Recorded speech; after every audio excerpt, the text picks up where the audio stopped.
3 days into hijacking a dead kid's body, and I'm already having the worst week of my afterlife. Let me paint you the picture. I'm squatting in a rotting shack on the ass end of civilization. 5 clicks of mud road to the nearest town. 3 clicks to a forest that sounds like it wants to eat people.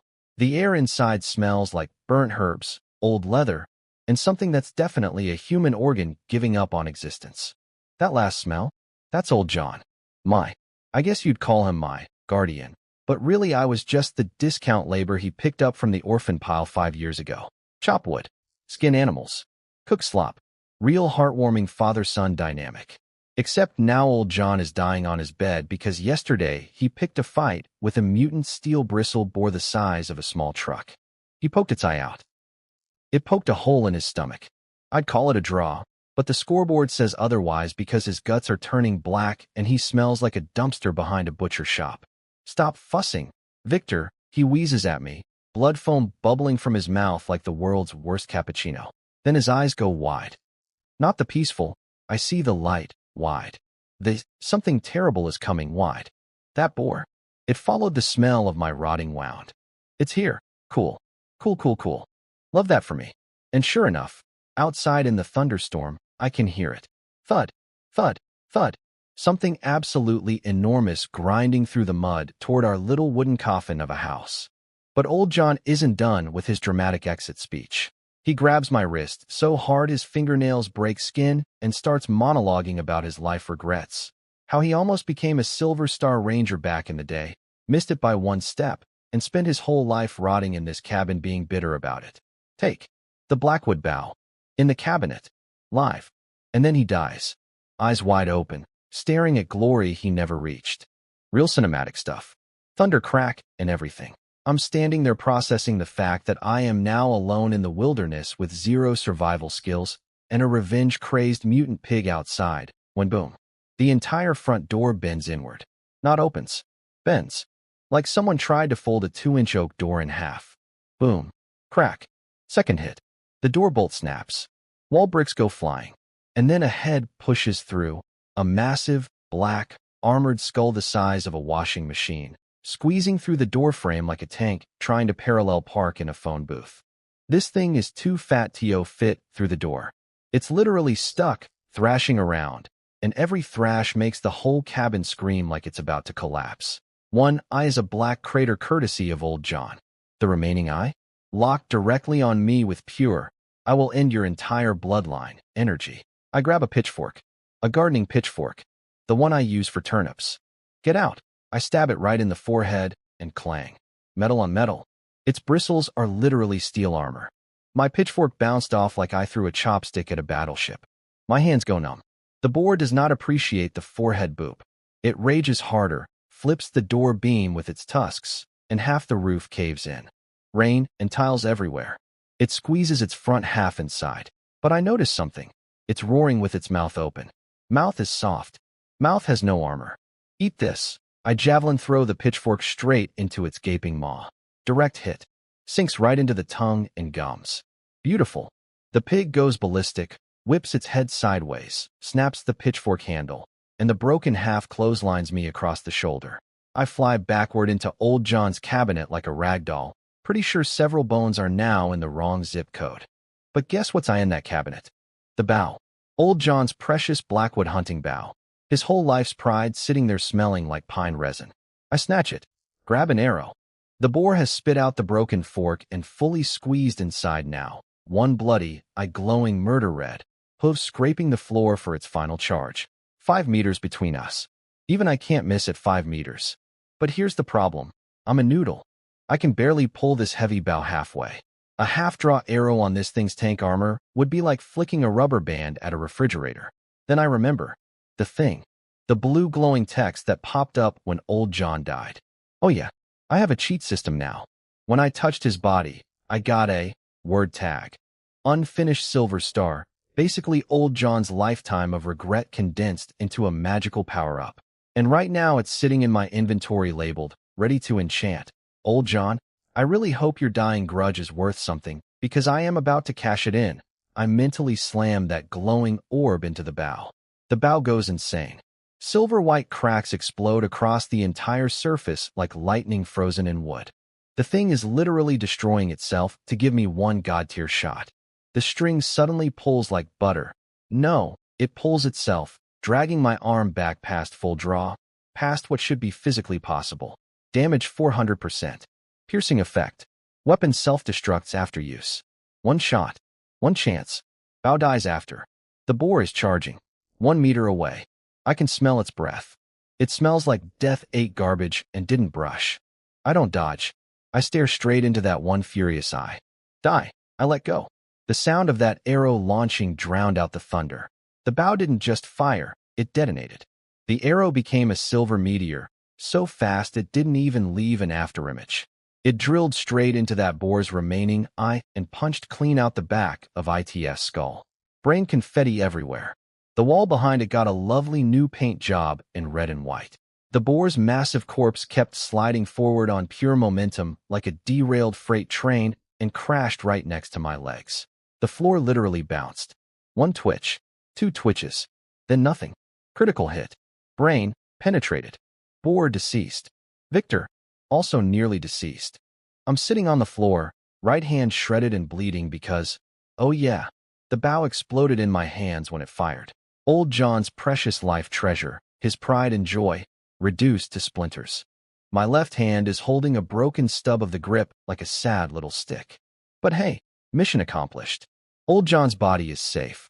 That boar would have been a trophy kill even for a veteran adventurer, the kind of thing you brag about at the tavern for weeks. And I did it as a total noob with a gardening fork and a suicide bow. Someone give me a medal. Then I touched the dead boar's bristles because apparently I have zero pattern recognition about touching dead things, and got a green tag. Babble Barrier immediately regretted it. A tsunami of insane whispering voices crashed into my brain like 10,000 schizophrenic radios tuned to the Eldritch Horror Channel. Gray fog swallowed my vision. Somewhere in the static, something was screaming, not angry screaming, but the "my soul is being dissolved" kind of screaming. My sanity meter went from green to blinking red in about half a second. I was this close to going full lunatic. Then my cheat system panel lit up like a flashbang and just muted everything. Like it reached into my skull, found the crazy demon whispers, volume knob, and cranked it to 0. Thanks, Golden Finger. Really earning your keep tonight. But the relief hit me so hard that my body just said, okay, we're done. Good night. And I collapsed backward like a sack of potatoes. Last thing I heard, the ceiling going, I've had enough of this. Crash. The other half of the roof caved in. Rubble, rain, broken tiles, everything came pouring down. By pure dumb luck, I'd fallen into the triangle between Old John's heavy oak bed and the corner wall, basically the one structurally sound pocket in this whole disaster zone.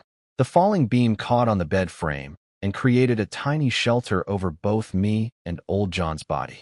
The universe was like, I'll destroy your house, your weapon, and your dignity, but I'll let you keep your life. For now, darkness, unconsciousness, done. Morning, sunlight stabbing through my eyelids like it owes me money. I crack my eyes open and immediately regret having a brain because my head is pounding like a hangover from drinking battery acid. Dusty light beams are streaming through the giant hole where my roof used to be. The storm is gone. The air smells fresh and clean. If you ignore the overwhelming stench of dead pig and old blood, which I cannot. I push off the pile of broken wood and roof tiles I was apparently using as a blanket and do a full body check. Everything hurts. Nothing is missing. I'll take it. The cabin? Absolute war zone. Ankle-deep water everywhere. Furniture smashed to kindling. And right in the middle of it all, that enormous boar carcass lying there like a beached whale, taking up most of the room.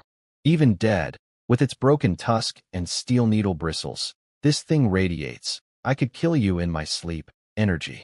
I pull myself up using the bed and look back at Old John. He's still there, untouched by the rain thanks to our little triangle shelter. His wool blanket is still dry, but those gray-white eyes are still wide open, staring up through the hole in the roof like he's waiting for something. Something twists in my chest. I walk over. I don't flinch at the smell of medicine and death clinging to him. I put my hand over his eyes. You didn't want an apprentice.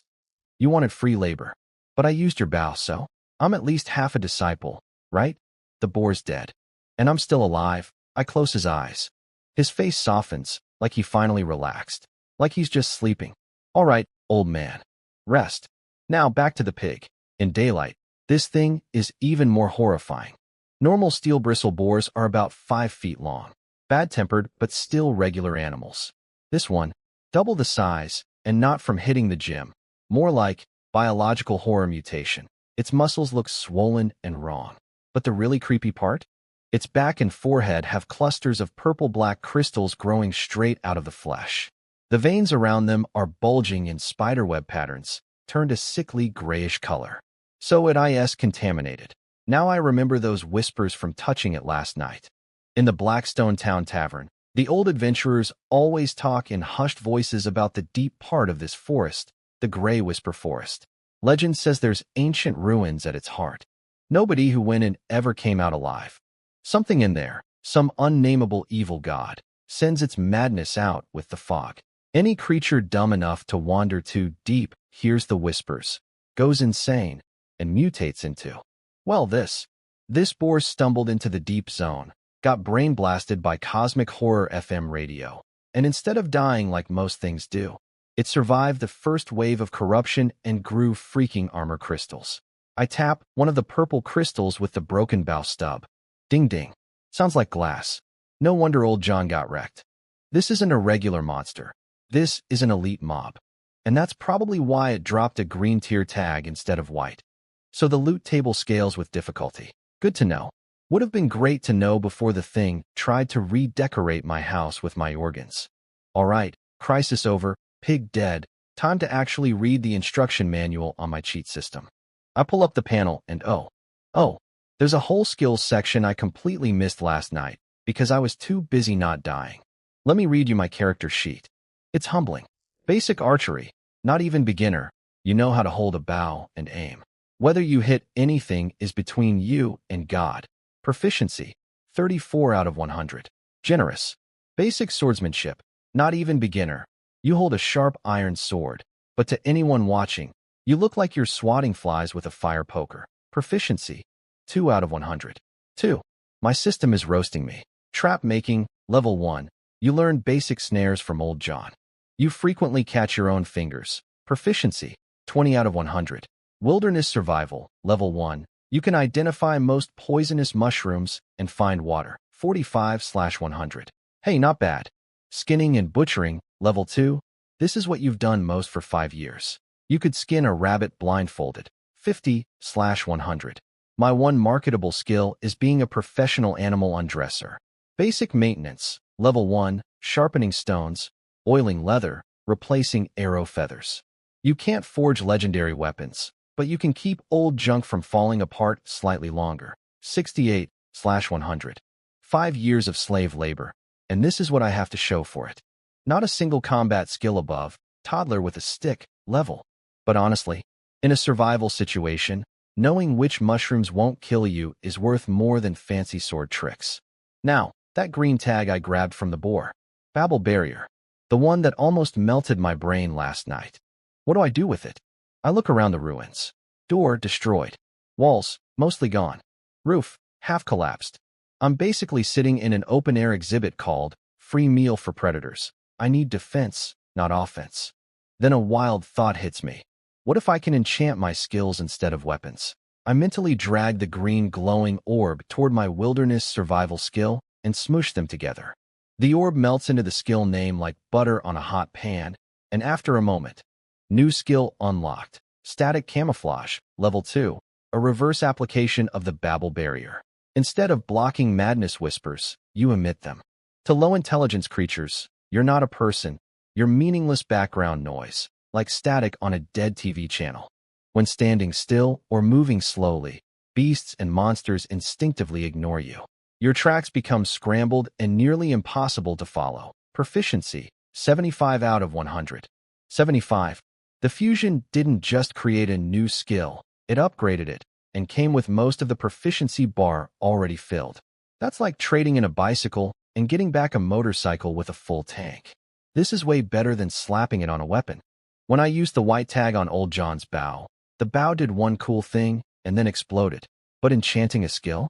Permanent upgrade, no self-destruct, and it leveled up. Green tags are built different. Mental note, skills over weapons. Always. Unless I'm about to die again, which, given my track record, could be Tuesday. Alright, survival checklist time. First, bury old John. I dug a grave on the shady hillside behind the cabin using 2 wooden planks because the shovel yeeted itself into another dimension during last night's pig fight. I put him in with his leather armor still on and laid the broken bow piece beside him. Dust to dust, I mumbled, because that's the only funeral line I remember from my previous life. No grave marker. No headstone. Around here, a suspicious dirt mound is basically a dinner bell for grave robbers, ghouls, and bored goblins. For a man who spent his whole life wanting to be left alone, being forgotten is the kindest gift I can give him. I planted thorny blackberry bushes over the spot and scattered wood ash to hide the smell. Sleep well, you grumpy old man. Second, loot the ruins. Under a loose brick by the fireplace, jackpot. Old John's life savings, 35 silver coins and a fistful of copper. Not retirement money, but enough to get me started in Blackstone Town. Found 2 sets of linen clothes that only smell slightly of mildew, which is a massive upgrade from my current outfit of pig blood and sadness. Third, the pig itself. Time to put that level 2 skinning to work. The moment I activated the skill, something clicked. The carcass stopped looking like a horrifying dead monster and started looking like an anatomy diagram. Muscle grain, bone joints, skin thickness, all highlighted like a surgical overlay. My hands moved on autopilot, the little knife following the fascia lines with surgical precision. 30 minutes later, one massive black boar hide, peeled off clean. Then the real treasure. I carefully carved out those purple-black crystals from its spine. Whatever these corrupted gems are, they've got to be worth something. Sawed off the intact half-meter tusk, too. That thing is basically a natural spear. Cut some tenderloin for dinner. Roasted it over a fire. Inhaled it like I hadn't eaten in 3 days, because I basically hadn't. Salted the rest as jerky for the road. One last look at the half-collapsed cabin. One last look at the unremarkable patch of thorny bushes behind it. Goodbye. I activated static camouflage and started walking. An invisible ripple washed over me. To every bird, bug, and beast in the area, the human with the heavy pack just vanished, replaced by nothing. Background noise. Wind through leaves. Meaningless static. Pretty fitting, actually.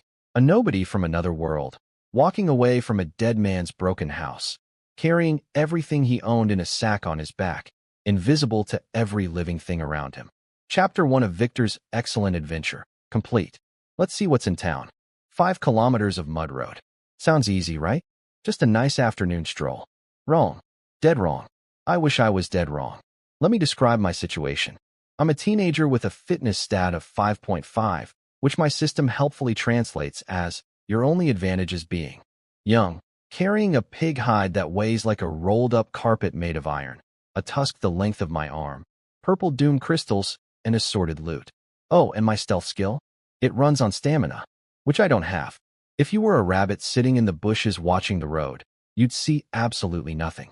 Just an empty path with occasional mysterious, splorch, sounds of an invisible boot stepping in mud puddles. That's me, the world's most exhausted ghost. The stealth is incredible, by the way, but it has a terrible design flaw. Every time I feel any strong emotion, the camouflage flickers. Fear, flicker. Excitement, flicker. The urge to scream because a rock just got inside my boot, flicker. Case in point, 10 meters ahead, a wild dog. Mangy, mean-looking stray with murder eyes, sniffing around a dead rat. I'm frozen behind a tree, holding my breath, gripping my little skinning knife, sweat pouring into my eyeballs, but I can't even wipe it, because moving fast breaks the stealth. The dog looks up. Those yellow eyes sweep right across me. My heart stops. It stares through me like I'm furniture. Its gaze slides past, lands on the tree behind me, and it goes back to chewing its rat like I don't exist. Inside my head, fireworks, victory parade, full orchestra. Outside my body, immediate vertigo because celebrating uses mental energy, and mental energy is also the stealth fuel. This skill is powered by calm. I am not a calm person. This is a problem. 7 hours. 7 hours. 5 kilometers. A grandma with a walker could have lapped me twice. Every time my stamina bottomed out, I'd collapse behind a rock or under a tree, wait until I could feel my legs again, then activate stealth and zombie shuffle another few hundred meters. But finally, as the sunset turned the sky the color of a crime scene, I spotted it. The wooden watchtower of Blackstone Town, poking up over the horizon like the most beautiful ugly stick I've ever seen. I dragged myself to a boundary stone 200 meters from the gate, turned off the stealth, and just breathed. My lungs felt like someone had been using them as sandpaper storage. Quick outfit check. Linen shirt, soaked completely through with sweat. Presentable? No. Better than blood-soaked pig murder survivor. Marginally. Blackstone Town is less town and more armed camping site with buildings. It's a frontier outpost next to a cursed forest, so naturally it attracts adventurers, shady merchants, and people whose wanted posters haven't reached this far yet. The guards at the gate barely even look at you. As long as you're not green-skinned or leaking dark magic smoke, you're fine. I slipped in behind some lumber carts and stepped onto actual paved road for the first time in this life. Tavern noise, blacksmith hammering, ladies of questionable employment calling down from second-floor windows. Civilization, baby. Hey, isn't that old John's little brat? A drunk foghorn goes off to my left. Sitting by a barrel outside the Lame Wolf Tavern is Barney, the town's self-appointed gossip king, professional mooch, and world-class alcoholic. He used to drink with old John, mostly because old John was paying. He's wearing greasy leather armor, and his nose is the color of a tomato. Then his eyes lock onto the stuff on my back and nearly pop out of his skull. By the gods, is that steel bristle boar hide? That tusk? Where's old John? Tell me everything. His screaming attracts a crowd. Half the street is now staring at me. And in this moment, my beautiful, pre-rehearsed, practice 500 times on the road master plan activates. See, here's the thing.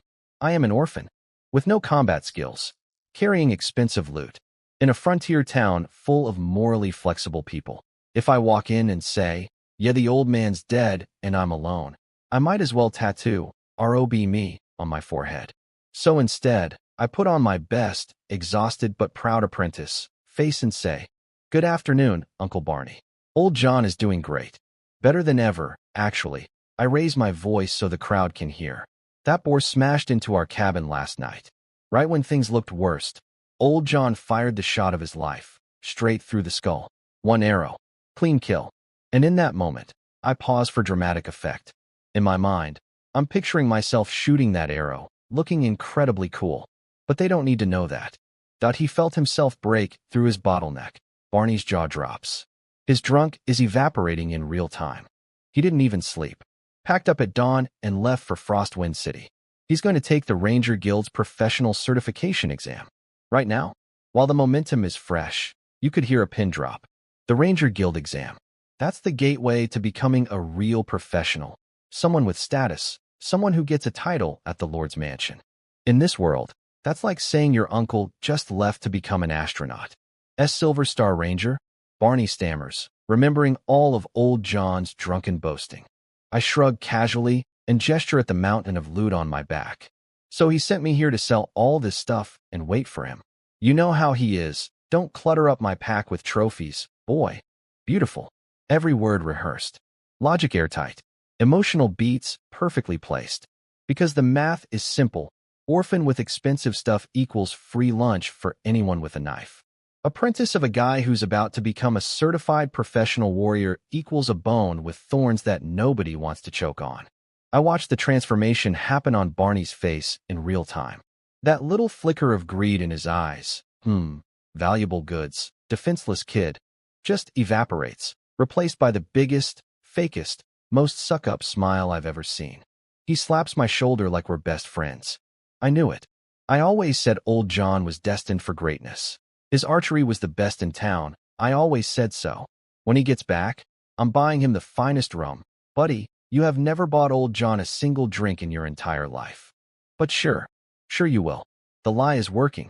The shield is up. Now let's go sell some pig parts. First morning waking up in an actual bed, and my brain short circuits for 3 seconds trying to figure out why nothing smells like death. No mold. No blood. No pig. Just straw mattress and dusty sunlight through cheap blinds. I immediately check under my pillow. Coin still there. Chair still jammed against the door handle. Nobody murdered me in my sleep for my lunch money. We're winning. First stop, Old Iron Tongs the leather merchant. Real name Hanson, but everyone calls him that because he used to be a military blacksmith. He's Old John's drinking buddy, which means he's the guy who'll give me the best price without asking too many questions. I unroll that massive mutant boar hide across his counter, and the man nearly baptizes it with his morning tea. His fingers are literally trembling as he runs them over the metallic black-red surface. A mutant species? Then he leans in, whispering like we're plotting treason. So the rumors are true? That stubborn old mule really headshot this thing and had a breakthrough. Time to perform. I put on my best, odd apprentice remembering something terrifying, face. Uncle Hanson, you know old John's temper. He was still complaining about the roof damage when he left. As for that shot, I let my eyes go distant and dreamy. I was so scared, all I saw was a flash of white light, and then this big guy just dropped. I didn't dare ask questions. Hanson sucks air through his teeth so hard I think he pulled a muscle. And just like that, no haggling over the damaged section. No, well there's a tear in the back, so I'll dock 30%. He counts out 3 gold coins and 50 silver like he's paying tribute to a future warlord's nephew.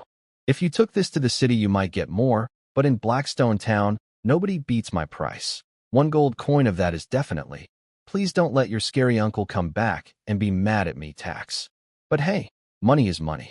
Next, sold the tusks at the weapons shop. More gold. Then the big ticket, those purple doom crystals. I walked straight into the Adventurers Association, which is basically the DMV of monster hunting. Giant bounty bored-looking staff, 0 personality. The alchemist at the appraisal window was doing his best, I don't care about anything, impression until I dumped those black-purple crystals onto his tray. His dead fish eyes came alive. He tapped one with a glass rod. Ding, the sound echoed weirdly, like it was ringing in a dimension that shouldn't exist. First tier, magical crystallization. Mild psychic contamination radiation. He looked at me with 0 curiosity about where a teenager got corrupted monster crystals. True professional. Medium purity, but fresh and intact. Good material for berserker potions or necromantic spell catalysts. He didn't ask the source. I didn't volunteer. We understood each other perfectly. 820 grams. 8 gold coins and 20 silver, minus 50 silver processing fee. Walking out of that building, I patted my chest pocket and did the math. 14 gold coins. 14. In a world where a normal family of 3 lives on a few gold per year. I went from homeless orphan to suspiciously wealthy in less than 24 hours. All it cost was nearly dying, losing a house, and burying a grumpy old man. But I'm not stupid. This was a one-time jackpot. I can't exactly go fight another mutant elite boar every week. I'd be dead by Wednesday. This money needs to become power. Weapons shop. Small place with a sign that says, practical equipment. My kind of store. What do you need? Bow? Beginner-friendly recurve. Nothing too stiff. 2 quivers. 100 arrows. The owner looks at my noodle arms, grabs a plain elmwood recurve off the wall, and twangs it a few times. Black elm. 40-pound draw. Accurate within 100 meters. Tough. Hard to break. 80 silver. Arrows are 2 copper each. 100 for 1 silver, 50 copper. Throw in finger guards and an arm bracer. He stares at me for exactly 1 second, then tosses a pair of rough cowhide guards on the counter. Deal. I love a man who doesn't waste words. Half an hour later, the public training ground on the west side of town. Big muddy field with wooden fences, a row of straw targets, and a 5 copper entry fee for all-day access. The place is crawling with wannabe adventurers hacking at each other with practice swords and shooting arrows at things they mostly miss. I set up at a corner target, strap on my gear, and channel my inner old John. Side stance. Spread feet. Knock arrow. Draw string. In my mind, I'm replaying that legendary silver meteor shot from 2 nights ago. Pure coolness. Maximum badass energy. The guys resting nearby notice my form and perk up. Oh, this kid looks like he knows what he's doing. Twang. The arrow wobbles out of the bow like a drunk bird, draws a pathetic arc through the air, and plants itself firmly in the dirt. Next to the wrong target. 20 meters of pure embarrassment. Someone snorts. Hey buddy, did your arrow decide it's a pacifist? Hilarious. Really. Comedy gold. I'll be here all week. But here's the thing they don't know. I'm not just shooting arrows. I'm grinding. I pull up my panel. Archery proficiency, 35 out of 100. It was 34 before. That humiliating miss still counted as practice. The number went up. As long as the number goes up, I don't care if I look like an idiot. Second arrow barely clips the very edge of the target, hanging on by a thread of straw. Proficiency, 37. 2 points for actually hitting something. Now I understand the system. The more precise my form, the more points I get. It's literally a real-time feedback machine. Every shot tells me, yes, that adjustment was right, or no, that was worthless. It's like having a coach who communicates exclusively through a progress bar. Better form? Points go up. Sloppy? Nothing. I just need to pay attention to what works.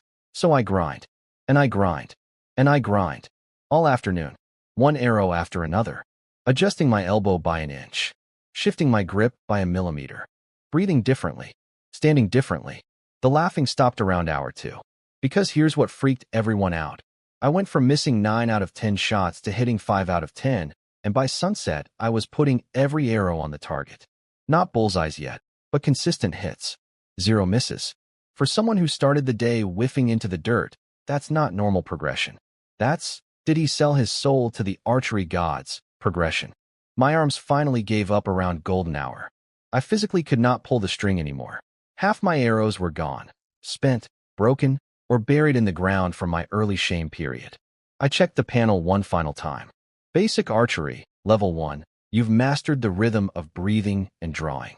You can't hit a bird in flight yet, but rabbits and grazing deer within range should start running. They're about to become dinner. Proficiency, 3 out of 100. Fresh level, clean slate, ready to climb again. A warm feeling washed through my aching arms, like the system was giving me a little healing pat on the back for leveling up. I stood there watching the sunset, bow in hand, sweaty and sore and grinning like an idiot. This is what grinding felt like back on Earth in video games. Except here, the stats are real. My arms are actually steadier. My eyes are actually sharper.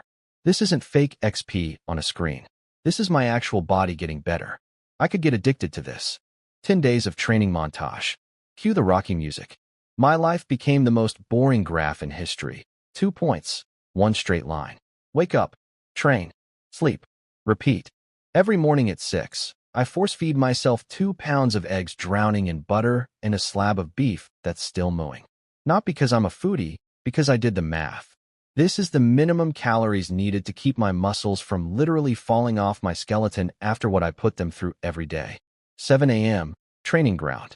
Pull bow until arms scream. Swing sword until hands bleed. Do it 1,000 more times. Watch the blisters pop, dry, and turn into calluses. Watch the calluses crack open and become new blisters. It's the circle of suffering. 8 p.m., crawl back to the inn like a zombie made of pain. Smear myself with this horrific green ointment that smells like Satan's armpit and burns like someone's ironing my skin. But it works. Next morning, the muscle damage that should have kept me better than just vanishes. This world's sports medicine is brutal but effective. And the results? Oh, the results. Archery level 3. Aiming is now unnecessary. Your body has memorized wind patterns and gravity.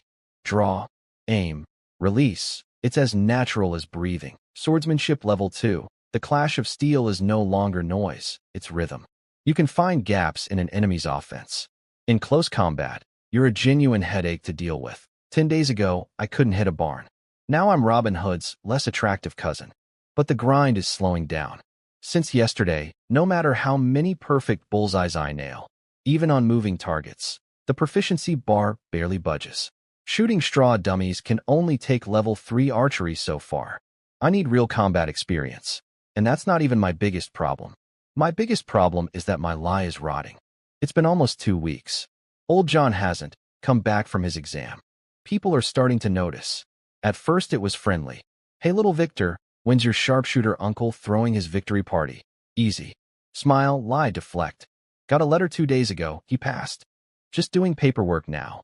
I even went to the post office and pretended to wire money to a fake address, telling people it was funds old John asked me to send for new equipment. Method acting at its finest. But lies are like cheap perfume. Eventually the stink underneath starts showing through. Now the questions have an edge. Still not back? Is the bureaucracy really that slow? Did that old coot take the money and run? Or maybe they're not asking anymore. They're probing. And worse, the mercenaries. Those hard-eyed, scar-faced guys who kill things for a living? They've started looking at me differently. It's a very specific look. The unattended wallet on a park bench, look. The teenager with gold coins and no bodyguard, look. In a lawless frontier town, having money and no protector isn't bad luck. It's a crime against yourself. The cold feeling hit me at dinner tonight. I'm in the inn's dining hall, cutting my stew meat, surrounded by the usual chaos of drunk adventurers and tobacco smoke, when a meaty hand slams onto my shoulder. Hey, kid, breath like a distillery explosion. A thick-necked mercenary, half-drunk, grinning the kind of grin that means, I'm about to rob you, but I'll pretend it's friendly. His fingers are digging into my shoulder bone way too hard for a casual greeting. Heard your uncle struck it rich in Frostwind City. How come you haven't bought the boys around? His other hand starts creeping toward my coin pouch. Lend me a couple silvers, yeah? I'll pay double when your ranger uncle gets BA. His hand never reached the pouch. I moved. Not panicking. Not shoving. My body just slipped. Like an eel. Upper body twisted left at a weird angle. Right foot stepped back half a step, and suddenly his grabbing hand was clutching air, and his drunk center of gravity had nothing to lean on. Bang. Face first into the oak table. Stew went everywhere. The whole dining hall went silent for 3 seconds.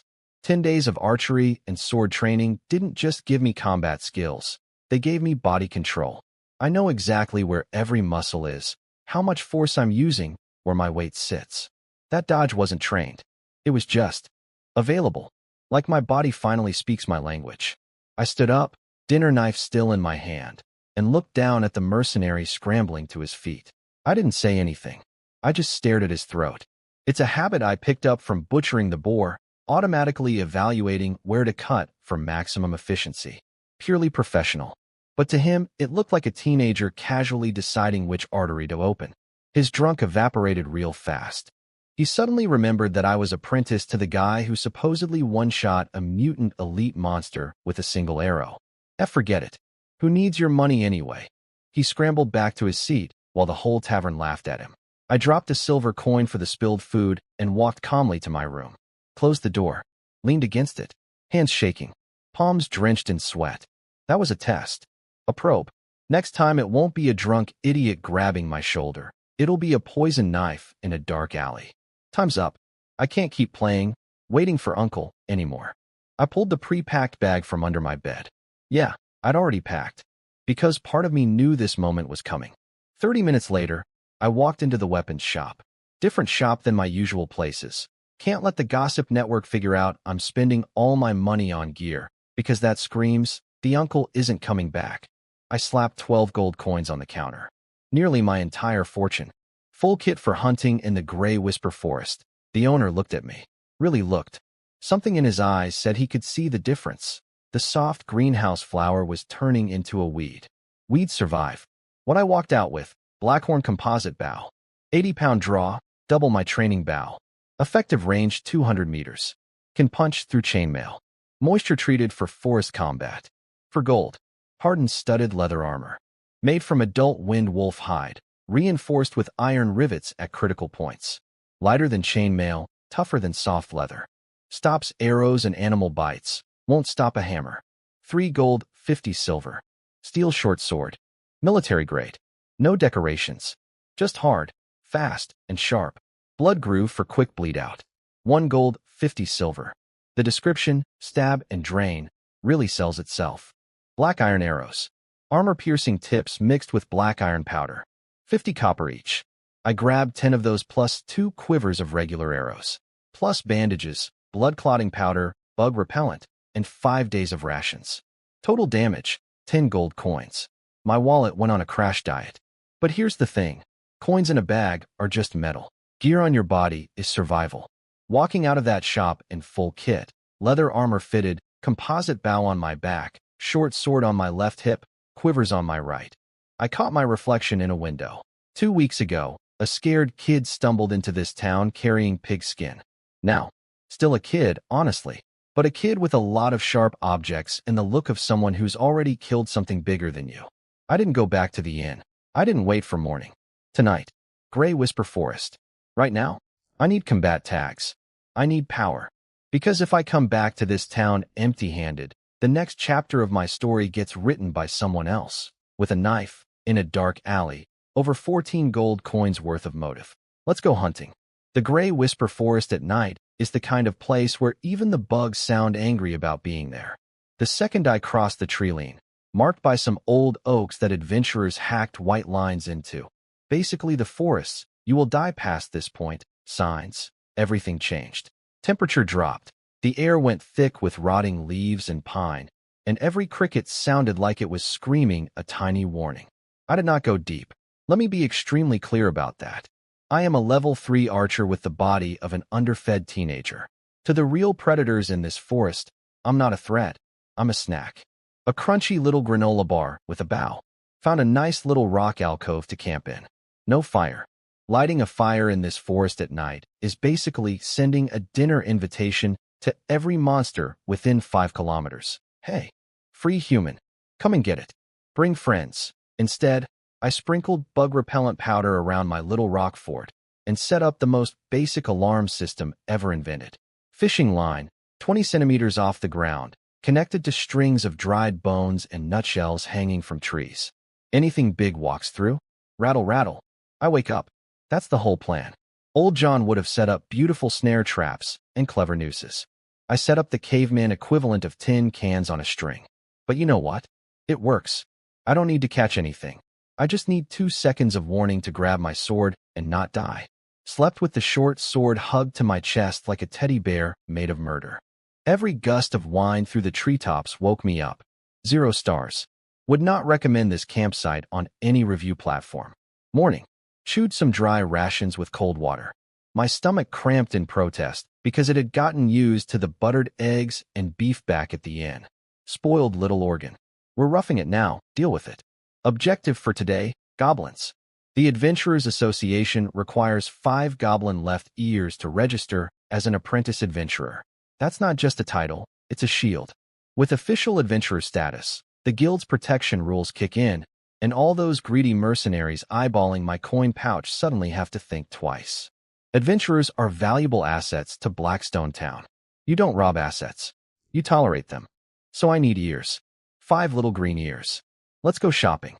About an hour of careful tracking later, I found fresh footprints near some berry bushes. Tiny, half the size of a human palm. Pigeon-toed. Toes dug deep into the mud. 3.5 sets. I rubbed some dirt between my fingers. Still wet. Fresh. One set of prints was notably deeper, either carrying something heavy or just a chunkier goblin. Followed the trail. Within minutes, a smell hit me that can only be described as meat left in a sewer for 3 days during summer. That's goblin body odor. They don't bathe. They don't believe in bathing. They are an offense against every nostril in existence. I crawled up behind a mossy hill and peeked over. 120 meters out, in a clearing, 3 green-skinned midgets were fighting over a dead rabbit. Classic goblin patrol. 2 scrawny runts with wooden clubs and rusty iron scraps for knives, currently biting each other's ears over who gets to eat the rabbit head. And 1 slightly bigger boy, about 4.5 feet tall, wearing trashy leather armor, carrying a bone club studded with wolf fangs. This one kicked the other 2 away and claimed the whole rabbit for himself. 1 mini-boss. 2 trash mobs. Distance, 120 meters. Wind, light southeast, in my favor. Perfect. I activated static camouflage and started creeping closer. At this range, my composite bow could kill, but for my first real combat engagement, I wanted guaranteed results. 110 meters. 190. The big goblin suddenly jerked its head up. Those gross yellow eyeballs swept right across my position. I froze. I became a rock. I became air. I pushed down every drop of killer intent and thought about being furniture. The goblin's gaze slid past me. Sniffed the air. Nothing. Went back to eating. Now. I rose slowly. Drew the bow. Full draw. The level 3 archery targeting system locked onto the back of the mini-boss's unprotected skull like a laser sight. Released. Thwack. The black iron arrow, the armor-piercing one, because I'm not taking chances, entered through the back of its head and exited through its eye socket. pinning the thing to the dirt with a spray of red and white. It didn't even scream. Just stiffened and dropped like a sack of moldy potatoes. The other two goblins stared at their dead boss with their 3 collective brain cells, trying to process what just happened. Then they saw me, 90 meters away, standing in the open because the camouflage breaks the instant I attack. Wag, they charged. 2 screaming green midgets with rusty weapons, running straight at me, fury overriding fear because goblin math says, 2 versus 1 human equals we can take him. Goblin math is wrong. I didn't shoot again. I turned and ran. Activated camouflage mid-sprint. Here's my brilliant strategy, which I've named the kite method. Shoot, vanish, reposition, shoot again. Repeat until everything green is dead. By the time those 2 idiots covered half the distance to where I'd been standing, I was already gone. Vanished. Poof. Their tiny walnut brains could not compute how a whole human disappeared on flat ground. They stopped, looked around, started poking the air with their sticks like confused children. Meanwhile, I'm pressed against a giant redwood tree behind them, catching my breath. My lungs are on fire. Sprinting in stealth mode still costs stamina, but I peek around the trunk and see 2 goblins with their backs to me, whacking at nothing. Backs turned. Beautiful. 2 regular arrows this time. No need to waste the expensive ones on these clowns. Thwip. Arrow 1 went through the left goblin's neck. Blood fountained out like a garden sprinkler.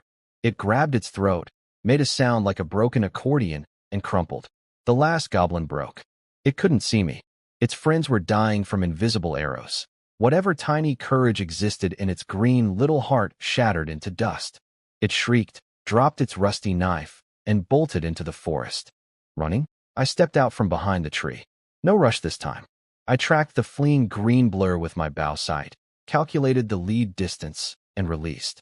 The arrow traced a beautiful arc through the dappled morning light and caught the goblin square in the back. It stumbled forward like someone shoved it, slid 2 meters through the leaves, and stopped moving. Forest, quiet again. Just me breathing hard in the middle of 3 green corpses. No system fanfare. No victory music. No glowing, kill confirmed, banner. The panel just sat there showing a few points of archery proficiency gained. Like, yeah, that happened. Whatever. Anticlimactic? Sure. But I'm alive and they're not. So I'll take the quiet victory. Now, the moment of truth. I touched the mini-boss's body, hoping for a tag drop. Nothing. Touched the second body. Nothing. Third. Nothing. Are you kidding me? 0 tags from 3 kills. These things are too weak. Looking back, my first tag came from a dying veteran hunter with decades of experience, and my second from a mutant elite monster that survived cosmic horror radiation. Goblins are apparently the bottom of the loot table. They're so pathetic that my system doesn't even acknowledge them as worth extracting anything from. Need something with extraordinary qualities to trigger tag extraction. Goblins have 0 extraordinary qualities. Their only quality is smelling bad and dying easily. Disappointing, but the mission isn't about tags today. It's about ERS. I pulled out my skinning knife. Cutting goblin ears feels exactly like slicing raw rubber soaked in warm blood. My stomach tried to file a formal complaint, but I overruled it, sliced off 3 left ears, wrapped them in cloth, and dropped them in my pack. 9 a.m. 3 ears down, 2 to go. I waxed my bowstring, reactivated camouflage, and slipped back into the shadows. The kite strategy works. Shoot, vanish, relocate, shoot. Against creatures with walnut-sized brains, it's practically cheating. And I am completely okay with cheating. 2 more ears. Then I'm an adventurer. Then those mercenaries in town can think twice before reaching for my coin pouch. Let's find more green things to make dead. Humans adapt to killing disturbingly fast. That's the lesson of day 3 in the forest. 3 days. That's all it took for me to go from, oh God, I have to cut off ears, to, la-dee-da, another goblin, another ear. What's for lunch? My backpack has 17 goblin left ears in it. I only needed 5. I got 12 bonus ears because I was having too much fun. My kite strategy became an art form. Spot target. Activate camouflage. Sneak to 80 meters. Shoot face. Combat roll. Re-stealth. Reposition. Finish off survivors. It's like playing a shooter game with wall hacks and aimbot against NPCs that share 1 brain cell between them. Discover cloak, close headshot dodge, cloak, relocate, cleanup. I am the invisible sniper. The green things never even know what hit them. Day 4 morning. I'm sitting on a fat tree branch, swinging my legs, eating roasted rabbit, sunshine on my face, feeling like the king of the forest. The outer zone of Gray Whisper Forest? Puffed. Easy mode. This is the part of the story where the narrator would say, and that's when he got cocky. And the narrator would be right, because I was getting dangerously full of myself. My rational brain was waving red flags and my ego was using them as party streamers. I was literally about to head back to town and register as an adventurer when boom. A sound like God punching the ground. Trees snapping. The earth shaking under me. Something very large and very angry, deeper in the forest. Smart Victor says, "That is not your problem. Leave. Now." Stupid Victor says, "But what if there's loot?" Guess which Victor won. I cranked static camouflage to maximum and gecko crawled toward the sound like the world's greediest lizard. 500 meters deeper, the temperature spiked and the air started smelling like sweet rotting meat. I pushed through some bushes and my scalp went numb. 2 titans were fighting in a clearing.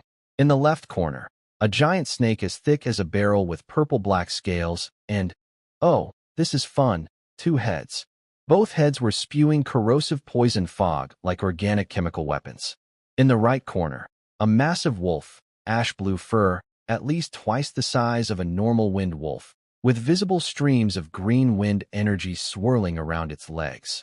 Every swipe of its claws launched crescent-shaped wind blades that cut through rocks and trees like a hot knife through warm butter. Third-tier magical beasts. Twin-head rot viper and storm ridge wolf, 3rd tier. These things have mastered elemental powers. Their bodies are magic circuits. Even a fully equipped veteran adventurer team would think twice before fighting one of these. And there's 2 of them going at it like a kaiju movie. The wolf was losing. It was clearly poisoned, movements getting sluggish, belly torn open and bleeding everywhere. In a last desperate move, it opened its jaws and launched an energy ball brighter than its own body directly at the snake. Kaboom! The snake went flying. But instead of pressing the advantage, the wolf turned tail and ran. Right toward me, limping, bleeding black poison blood, dragging a broken leg. The snake, also injured and apparently not wanting to chase toward the forest edge where humans might be, slithered back into the dark. And here's where my brain committed treason against my survival instincts. I looked at that dying, poisoned, magically exhausted, 3-legged wolf stumbling away, and my eyes turned into gold coin symbols like a cartoon character. 3rd tier, magical beast materials. The fur, the fangs, the magic core. We're talking 50 gold coins minimum. That's more than everything I've earned so far combined. It's basically dead already, said the gremlin in my brain. No magic left. Poisoned. Broken leg. If I don't pick up this free loot, the universe will never forgive me. I could already picture myself strolling through Blackstone Town's front gate with a 3rd-tier monster carcass on my back while everyone's jaws hit the floor. So I followed it. 20 minutes of full stealth tracking, burning through stamina to stay invisible.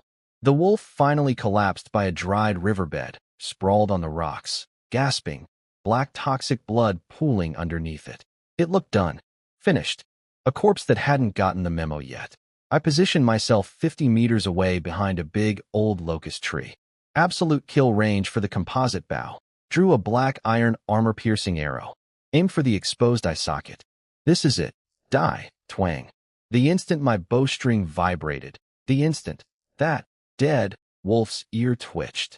It didn't look back. Didn't stand up. Didn't even move. Its tail flicked. Once. A tiny wind blade, palm-sized, but compressed into something as solid as steel, launched backward at an angle that defied physics, intercepting my arrow mid-flight. My black iron arrowhead. The armor-piercing, expensive, supposedly tough one, split in half like it was made of wet cardboard. And the wind blade kept coming. Straight at my hiding spot. What? Pure survival instinct threw me sideways in the ugliest combat roll of my life. A full donkey flop into the dirt. Crack. The locust tree, a trunk so thick 2 people couldn't wrap their arms around it, got sliced clean in half. The cut was smooth as glass, still smoking from friction. The crown crashed down in a cloud of dust and leaves. I'm lying face down in the dirt, covered in debris, staring at that mirror-smooth tree stump, and every drop of cockiness I'd built up over 4 days just evaporated from my body through my sweat glands. Half a second slower, and I'd be two victors. Left victor and right victor. Neither one alive. So this is a third-tier magical beast. It intercepted my arrow without looking, using its tail, while half dead and poisoned, with a wind blade that cuts through trees like matchsticks. This isn't a wounded animal. This is a mobile artillery platform that happens to be bleeding. For days of bullying goblins made me think I was hot stuff. One tail flick from a real monster just reminded me exactly where I sit on the food chain, somewhere near the bottom, with the goblins, who I was feeling so superior to 5 minutes ago. Karma is fast in this world. The wolf stood up. The wolf stood up. This thing that was supposed to be dying, poisoned, broken leg, bleeding out, magically exhausted, just stood up and locked those glowing green eyes right at my hiding spot. Its mouth started charging up again. More green light in the throat. More wind blade incoming. IT still has mana. I am in an open riverbed fighting a ranged caster. This is like bringing a slingshot to a missile fight. I scrambled for cover behind a boulder, and whoosh, whoosh, whoosh. 3 wind blades in rapid succession. First one shaved off my hood and a chunk of my hair. A few black strands drifted through the air like the saddest confetti ever. Second one slashed my thigh right through the leather armor. Deep cut. Blood everywhere. Third one shattered the rock I was hiding behind. Stone shrapnel peppered my face like nature's shotgun. I'm crouched behind half a boulder now, legs screaming, hands shaking, trying very hard not to soil my new leather armor from the inside. Calm down. Calm down, Victor. Okay. Think. It's badly wounded. That rapid fire was its death throes. A candle burning brightest before it goes out. It can't sustain this. But I can hear its footsteps. Thud. Thud. Getting closer. It's coming to finish me. If I peek out, instant death. If I stay here, it walks around the rock, and it's also death. I need a play. A stupid, desperate, probably going to get me killed play. I looked at the riverbed. The rocks. The fallen tree from earlier. And then down at my backpack where half a bloody rabbit leg was sitting. Let's gamble on your animal instincts, you overgrown puppy. I dumped my remaining bug repellent powder onto the raw rabbit meat and hurled it to the left as hard as I could. Splat. The wolf's footsteps stopped. The strong blood smell mixed with the pungent chemical powder scrambled its nose. Predator instinct kicked in. It turned toward the sound, wind magic charging automatically toward the new threat. 1 second of distraction. That's all I bought. Stealth on. I burst from the right side of the rock, ignoring the lightning bolt of pain shooting up my thigh. No time to stop and aim. I drew the bow while running. The wolf realized it had been tricked. Its head whipped back toward me. That massive jaw opened wide, green energy condensed to maximum, ready to fire a point-blank wind blade that would cut me in half. Speed contest. My arrow versus its spell. First to fire wins. If I was using a normal arrow, I'd be dead. Full stop. But I wasn't using a normal arrow. I was using Old John's explosive arrow. The one he apparently traded some serious coin for from another adventurer. The one I'd been hoarding this entire trip like a dragon sitting on its last gold piece. Go. I released the string and threw myself backward, falling flat on my back. Both attacks launched simultaneously. The wind blade screamed over me, close enough to part my hair from above, and shredded the bushes behind me into mulch. My arrow flew straight into the wolf's open mouth. Boom. Not a big explosion. No Hollywood fireball. Just a muffled thump and a cloud of black smoke erupting from inside its jaws. Chunks of soft palate and shredded tongue sprayed out. The explosive arrow wasn't strong enough to kill a third-tier beast, but it was perfectly strong enough to destroy the soft tissue inside its mouth and, critically, interrupt its spellcasting. You can't channel wine magic when your brain just got rattled by an explosion inside your own face. The wolf collapsed, rolling on the ground, howling, smoke pouring from between its teeth. Its brain was scrambled like eggs. No mercy. Not now. Not ever. I got up, blood pouring from my reopened thigh wound. Didn't care. Drew my short sword. Charged. I jumped on that wolf like a man possessed. Left hand grabbed its neck, fur like steel wire cutting into my palm. Right hand gripped the sword in reverse and found the belly wound the snake had already torn open. Stab. Stab. Stab. Hot wolf blood sprayed across my entire face. I couldn't see. Didn't matter. Kept stabbing. The wolf thrashed. Its claws raked down my back. Leather armor caught most of it, but a few got through. I felt hot lines of pain carve into my skin. I didn't let go. In that moment, I was less human than it was. I was a feral thing clinging to a dying monster, stabbing like my life depended on it, because it absolutely did. One more twitch. Two. Then, stillness. The green light in its eyes faded like a TV switching off. I rolled off the corpse and lay on my back in the rocky riverbed, staring up at the blue sky through the gap in the canopy where the wind blades had pruned the trees. Ha ha. The laugh came out dry and cracked, then turned into violent coughing. I was shaking. My whole body was trembling like a leaf in a hurricane. 3. Tear. Beast.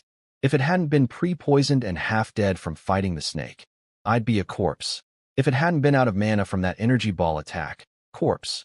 If I didn't have that one explosive arrow, corpse. All according to plan? What plan? That was 90% panic and 10% dumb luck, and I am never doing this again, I said, lying in a pool of mixed human and wolf blood, knowing full well I'd absolutely do it again if the loot was good enough. 10 minutes of lying there like a broken toy. Then I dragged myself up, poured stinging powder on my thigh wound, wrapped it in bandages, and pressed my blood-soaked hand onto the wolf's shattered skull. Please have a tag. Please have a tag. I nearly died for this. If this thing drops nothing, I'm going to. Blue tag acquired. Blessing of the Azure Storm. Yes. I jumped up and immediately regretted it because OW. Leg. Forgot about the leg. Blue tag. Not white. Not green, blue. 2 whole tiers above my first tag. From a 3rd-tier magical beast. This trip just went from questionable life choice to best decision I ever made. Now, loot time. Speed loot. Because that fight was not quiet and scavengers both animal and human would be coming to investigate. The fur was trashed, too many holes from the snake fight and my stabbing spree. But I peeled it off anyway because even damaged 3rd-tier wolf hide is worth something. Then the real prize. I cracked open the chest cavity with my short sword, reached elbow deep into the most disgusting place I've ever put my hand, and pulled out a warm, pigeon egg-sized crystal glowing pale blue. 3rd-tier wind element magic core. Worth it. I could feel the wild energy pulsing inside it. This little gem alone could buy me months of comfortable living. I stripped everything useful. Fangs, claws, core, hide. Working at maximum speed with my level 2 butchering skills on overdrive. Stealth on. Got out of there fast. About 15 minutes later, I heard other people arriving at the scene.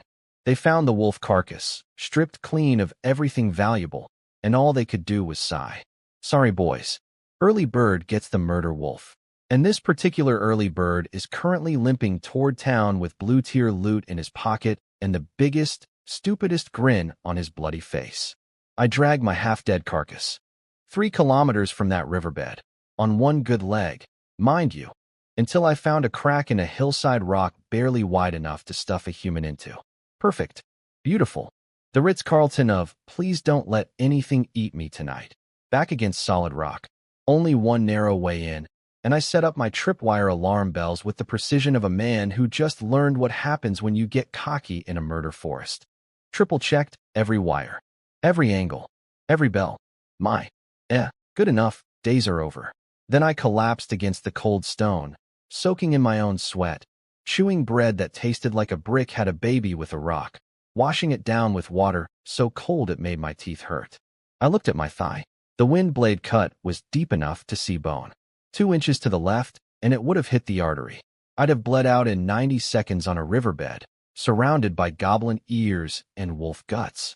3 days ago, I was sitting in a tree eating rabbit like the king of the forest. Now I'm hiding in a crack in the wall like a wounded rat. Humble pie. Served. Eaten. Digested. But you know what makes everything better? Opening your loot. I pulled up the panel and looked at my shiny new blue tag. Blessing of the Azure Storm. When I received it, I got a highlight reel of the wolf's entire life, running through the forest, hunting, fighting, mastering wind magic. Somewhere in those memory fragments, I felt exactly how those wind blades worked. The raw speed, the cutting power, the way wind becomes a weapon. Now, what do I enchant? Didn't even think twice. slapped that blue beauty straight onto basic archery. The fusion took a moment. Then, Azure Storm. Guerrilla Archery, Level 4. Draw like pulling wind. Release like riding clouds. Effects. The breath of Azure Storm assists in correcting arrow trajectory mid-flight and boosts range by 30%. After releasing, wind energy flows from fingertips to ankles, providing an explosive burst for dodging. Leap backward or sidestep at lightning speed, ensuring the enemy's counterattack always lands where you were, not where you are. I read that 3 times to make sure I wasn't hallucinating from blood loss. This skill is literally the kite strategy turned into a superpower. Shoot and auto-dodge built into one action. Fire an arrow, and the wind moves you out of the way before anyone can hit back.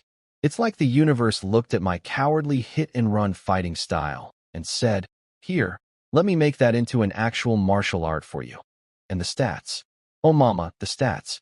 Strength, 9.2, almost doubled. Agility, 18.7 what? From 4.5 to 18.7. Constitution, 8.9. Spirit, 8.5. The agility boost is absurd.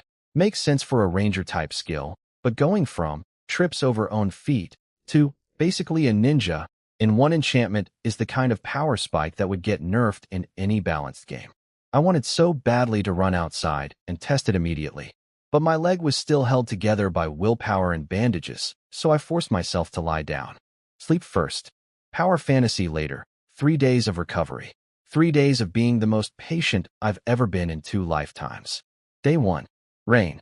Poured like the sky was angry at the ground personally.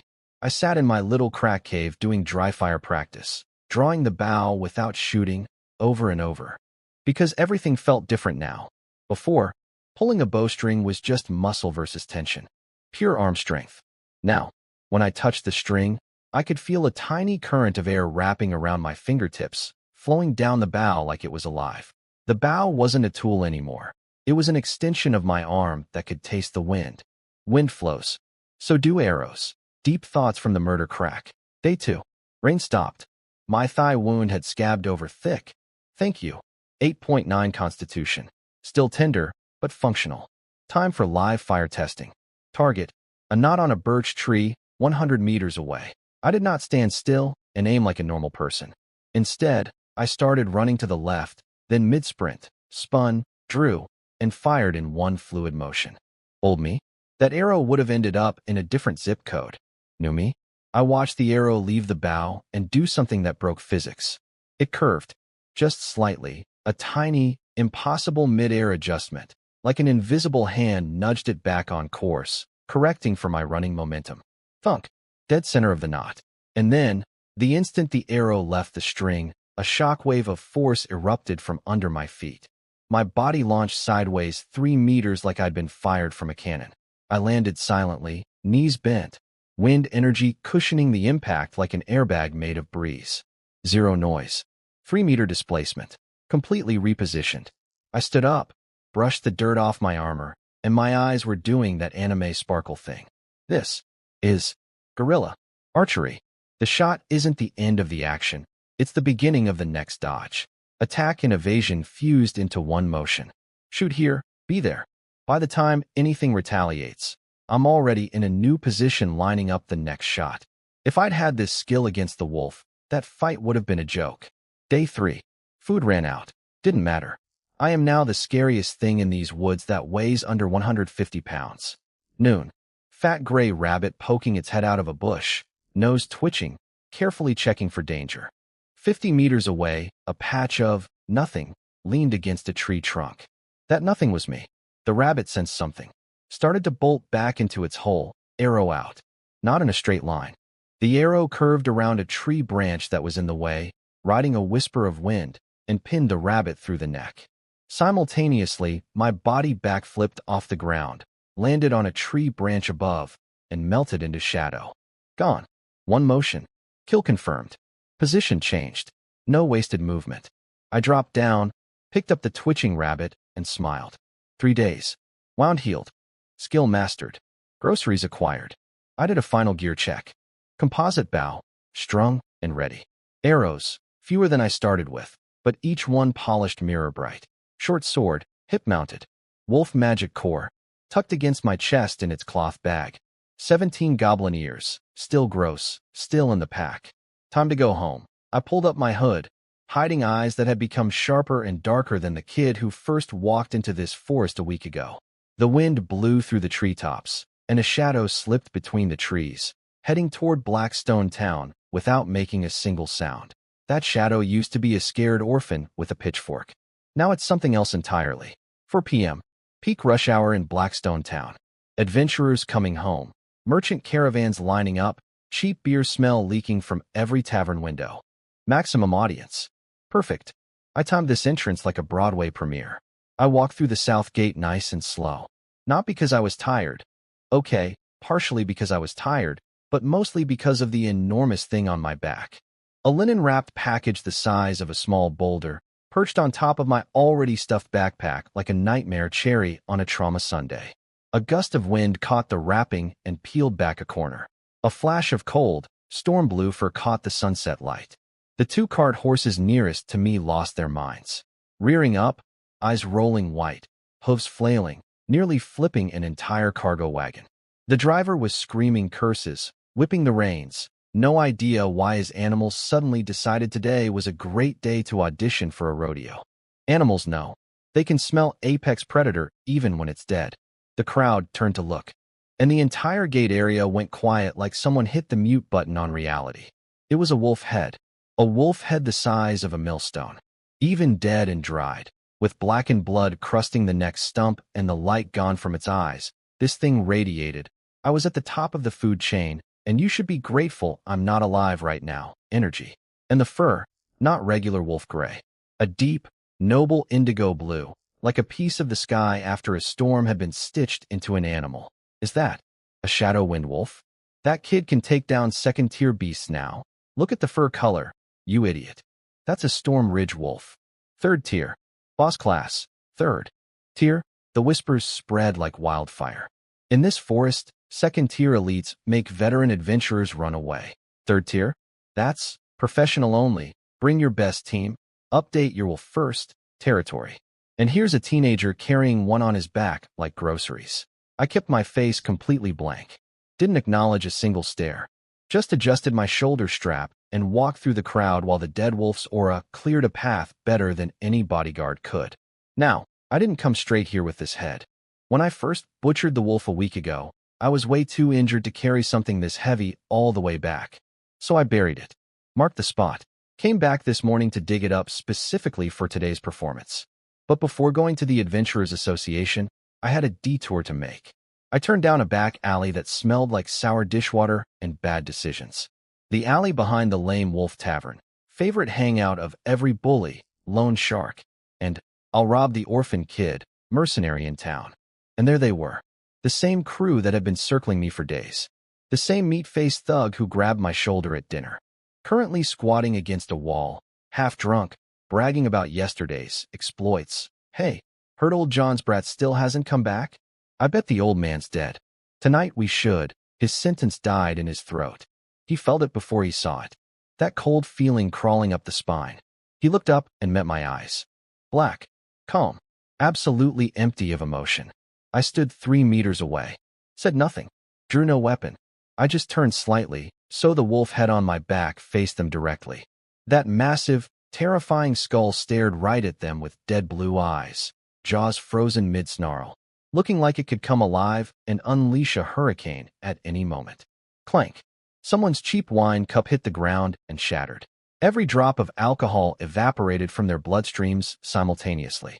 They stared at me, then at the head, then at me again, and their bodies involuntarily pressed backward against the wall like a row of startled quails trying to phase through brick.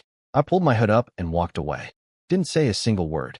In Blackstone Town, a monster's head speaks louder than any threat ever could. Message delivered. Message received. Now, the association. I pushed through those heavy oak doors, and every head in the building swiveled toward me. Bloodstained armor, forest dirt, and a 3-tier monster skull tend to attract attention. Walked straight to the registration counter. Register as an adventurer. My voice came out scratchy.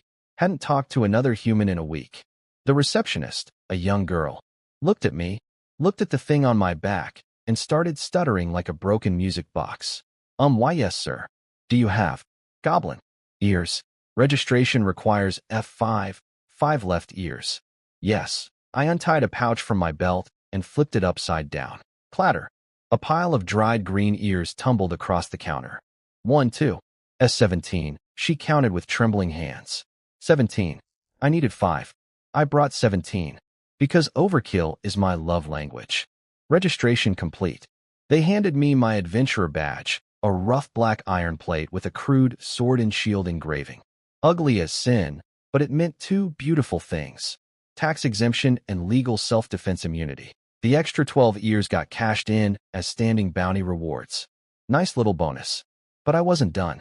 Also, I'd like to accept this task. I pointed at the job board behind me. Task rank E, Special Intelligence. Content: collect information on Storm Ridge wolf activity in Gray Whisper Forest. Requirements: confirmed sighting report, activity range, physical evidence such as fur, droppings, or image crystal. Reward: base info fee 5 silver. High-value evidence negotiable with client. I noticed this posting weeks ago, but ignored it because Storm Ridge wolves are deep forest third-tier monsters surrounded by packs of first and second-tier minions. Way above my pay grade. Was above my pay grade. Oh, this task? The receptionist blinked. But sir, it only requires information. I have information. I unslung my pack. The wolf had slammed onto the reinforced counter with a boom that made the inkwell jump 3 inches into the air. The receptionist's eyes went dinner plate wide. Every adventurer in the room who'd been pretending not to eavesdrop suddenly stopped pretending. I plucked a tuft of fur from the skull. Here's your sighting evidence. As for the rest, the head, the stripped hide, the claws, and I patted my chest pocket, producing a crystalline clink, the magic core. I'm submitting these as high-value physical evidence for this task, and I'm requesting the guild's temporary secure storage and preservation service until the client comes to collect. The receptionist short-circuited. But that service is usually for high-value items, correct? I pulled out a copy of the Adventurers Guild Handbook, dog-eared, highlighted, practically memorized during my 3 days of recovery, and flipped to the marked page.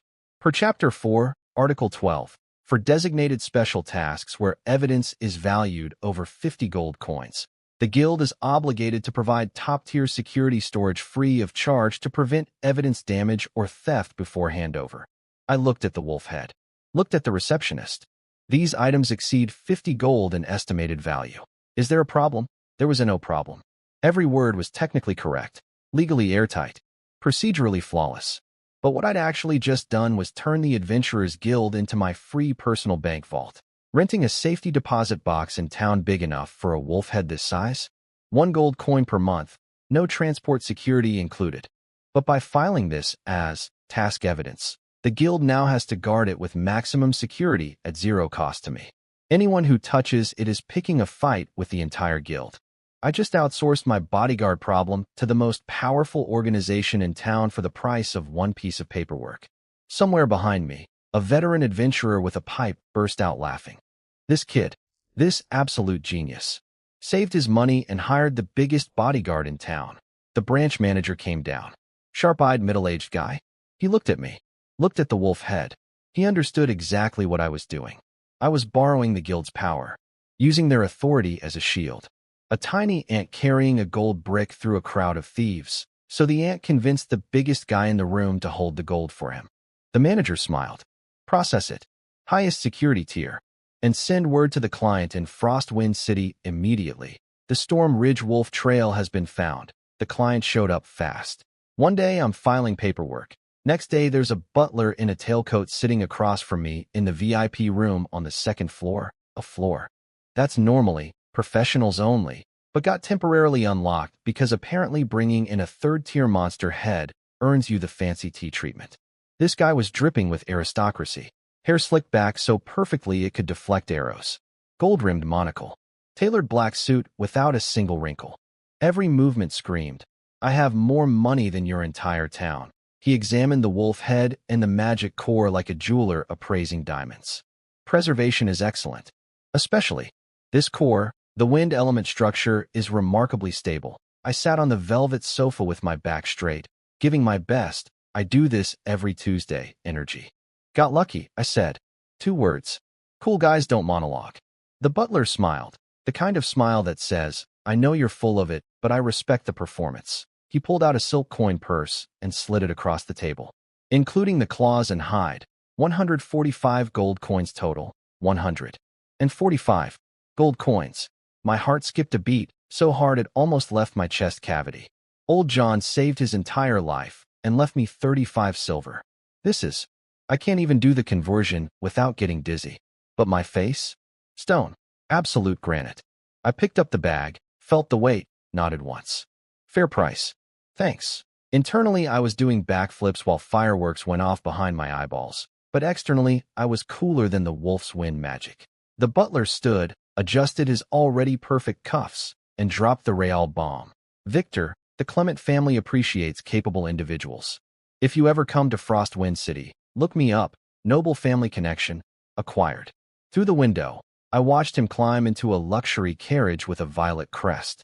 And outside the association, every single person who'd been plotting to rob me watched that carriage roll away and collectively decided that maybe, just maybe, messing with the kid who has noble backing was a bad career move. Threat level to Victor, reduced to 0. Now, time to go shopping. 145 gold coins is a lot of money. You know what it isn't? A lot of money when you're trying to buy gear that keeps you alive in a murder forest. First stop, the alchemy shop, bottle of truth. I walked in, browsed for way too long, then slammed down 90 gold coins for something the size of my palm. A tiny, ugly, gray leather pouch. Miner's spatial satchel, alchemical product. 1 cubic meter of internal storage. Basically a walk-in closet that fits in your pocket. And time moves slower inside, so food doesn't rot and potions don't evaporate. 90 gold. For a pouch. I watched my coin purse deflate like a balloon with a hole and felt actual physical pain in my chest. But then I shoved a spare bow, 5 days of rations, and a bunch of supplies into this tiny bag, and they just disappeared inside it. Okay, yeah, this is the best thing I've ever bought. No more carrying a mountain of loot on my back like a pack mule. No more attracting attention with giant wolf heads. No more losing mobility because I'm weighed down with trophies. This little bag just solved every problem I've had since day one. Next, the blacksmith. Spent 25 gold getting a traveling rune engraver to carve lightness runes onto my composite bow. Less stamina to draw, faster arrow velocity. My bow just got an engine upgrade. Last, new armor. The old studded leather vest. Rest in peace, brave soldier. You took wolf claws to the back, so I didn't have to. But you're shredded now. Replacement, a custom-fitted Nightwalker, soft armor made from adult black lizard belly hide, soaked in special chemical treatments. Matte dark gray, looks like solidified shadow. Defense equal to hard leather, but, and this is the big sell, the joints are specially treated to make 0 noise during movement. Silent armor. For a stealth sniper build. 20 gold. When I walked out of the last shop, 145 gold coins had become less than 10. Poor again. Broke again. But I touched the invisible space pouch on my belt, felt the weightless armor on my body, and smiled bigger than I have since arriving in this world. Current me could beat 10 of last week me. 3-month montage. Roll the training music. I became a machine. The task board at the Adventurers Association started looking like my personal to-do list. E-rank. Clear out crazed vampire bat swarm. Completed in half a day. E-rank. Eliminate roaming kobold bandits. 1 day. E-rank. Hunt corrosive slime monster occupying a mine. 2 days. Always solo. Never teamed up. The lone wolf. Ironic, considering I killed an actual wolf to get here. Some adventurers claimed they spotted me fighting in the forest. They described a gray ghost flickering between treetops and boulders, never staying in one place, never taking a hit head-on. Every arrow followed by an instant teleport dodge. Monsters died without ever seeing what killed them. Shoot. Flash step. Vanish. Reappear. Shoot again. The kite strategy evolved from desperate survival tactic into an art form. And through hundreds of kills, I finally cracked the loot table rules. The strongest first-tier monsters sometimes drop white tags. Second-tier elites basically always drop green tags. So I enchanted everything. Not just combat skills, skinning, maintenance. All of them got upgrades. Even my butchering skill got a tag fusion, because why not? Every edge counts. I also learned something important about this world. In big cities like Frostwind City, there are professionals who enchant equipment. And enchanted gear looks visually different. It glows, or has runes, or whatever. If I started walking around this backwater town with enchanted weapons, every information broker within 100 miles would start asking questions I don't want to answer. So skills only. Keep the power hidden. Smart. 3 months later. Deep autumn. I stood in front of the full-length mirror in my upgraded room at the Copper Cup Inn and barely recognized the person staring back. The skinny, noodle-armed orphan was gone. 3 months of daily combat plus unlimited magical beast protein had sculpted me into something lean and coiled. Not bulky, but dense. Like a drawn bow wrapped in quiet muscle. The crude black iron adventurer badge was gone too. In its place, a bronze tier badge with a warm metallic sheen, earned with a mountain of monster corpses. Guerrilla archery, level 6. Every other skill, enchanted and upgraded. Stats, through the roof compared to that pathetic 5.3 strength kid who fought a boar with a pitchfork 4 months ago. If I met that half-dead Storm Ridge wolf again today, that fight wouldn't even be close. But I'd also hit a ceiling. Bronze rank and black iron rank adventurers can only take E and F rank missions, basically pest control. The tasks are getting too easy. The proficiency gains are slowing. The money is decent but not transformative. Time for the next step. 1 week from now, the silver rank qualification trial, hosted by the Adventurers Association. Bronze tier required to apply. I applied. 4 months ago, I was an orphan with a pitchfork, fighting a pig in a collapsing house. Now I'm going for silver. Let's see what this world throws at me next. Silver rank trial. The big leagues. The prove you're not a scrub anymore exam. The test zone is deep in the mid-layer of gray whisper forest, which smells exactly like you'd expect. Rotting leaves, fresh monster poop, and soon, blood. Always blood. The examiner is a one-eyed retired soldier who looks at all of us like he's already writing our obituaries. 3 rules. 1. Hunt monsters from the checklist. Score 500 points in 3 days. 2. No fighting each other, in principle. He said that last part with a smirk that basically meant, we won't look too hard. 3. And most important, if you die, that's your problem. Scattered laughter from the crowd. Mostly from the noble kids with personal servants and the merc gangs who've clearly done this before. For them, this trial isn't a test, it's a buffet. Hunt some easy monsters for points, rob some solo players for their loot, go home rich. About 50 bronze rank adventurers total. I stood at the very edge of the crowd, my Nightwalker armor blending into the morning shadows like I was already half invisible. I didn't check weapons, didn't look for allies, just breathed. And as I breathed, something cool happened. Every piece of my gear, bow, quiver, short sword, space pouch, vibrated in sync with my heartbeat. Equipment resonance, level 3. Months of using and maintaining the same gear turned it into an extension of my body. Less stamina to use, more performance output. My bow isn't a tool anymore, it's an organ. Oh, did I mention my other new toys? Let me catch you up on the skill upgrades from 3 months of grinding. Forest Whisper Attunement, level 3. Evolved from Trap, making after I enchanted it with a tag from a magical plant monster that had a massive underground root network. Now I can touch a tree and tap into the forest's underground, internet.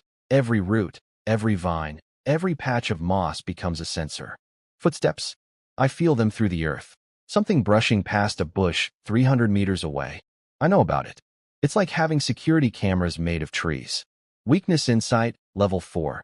Evolved from skinning and butchering.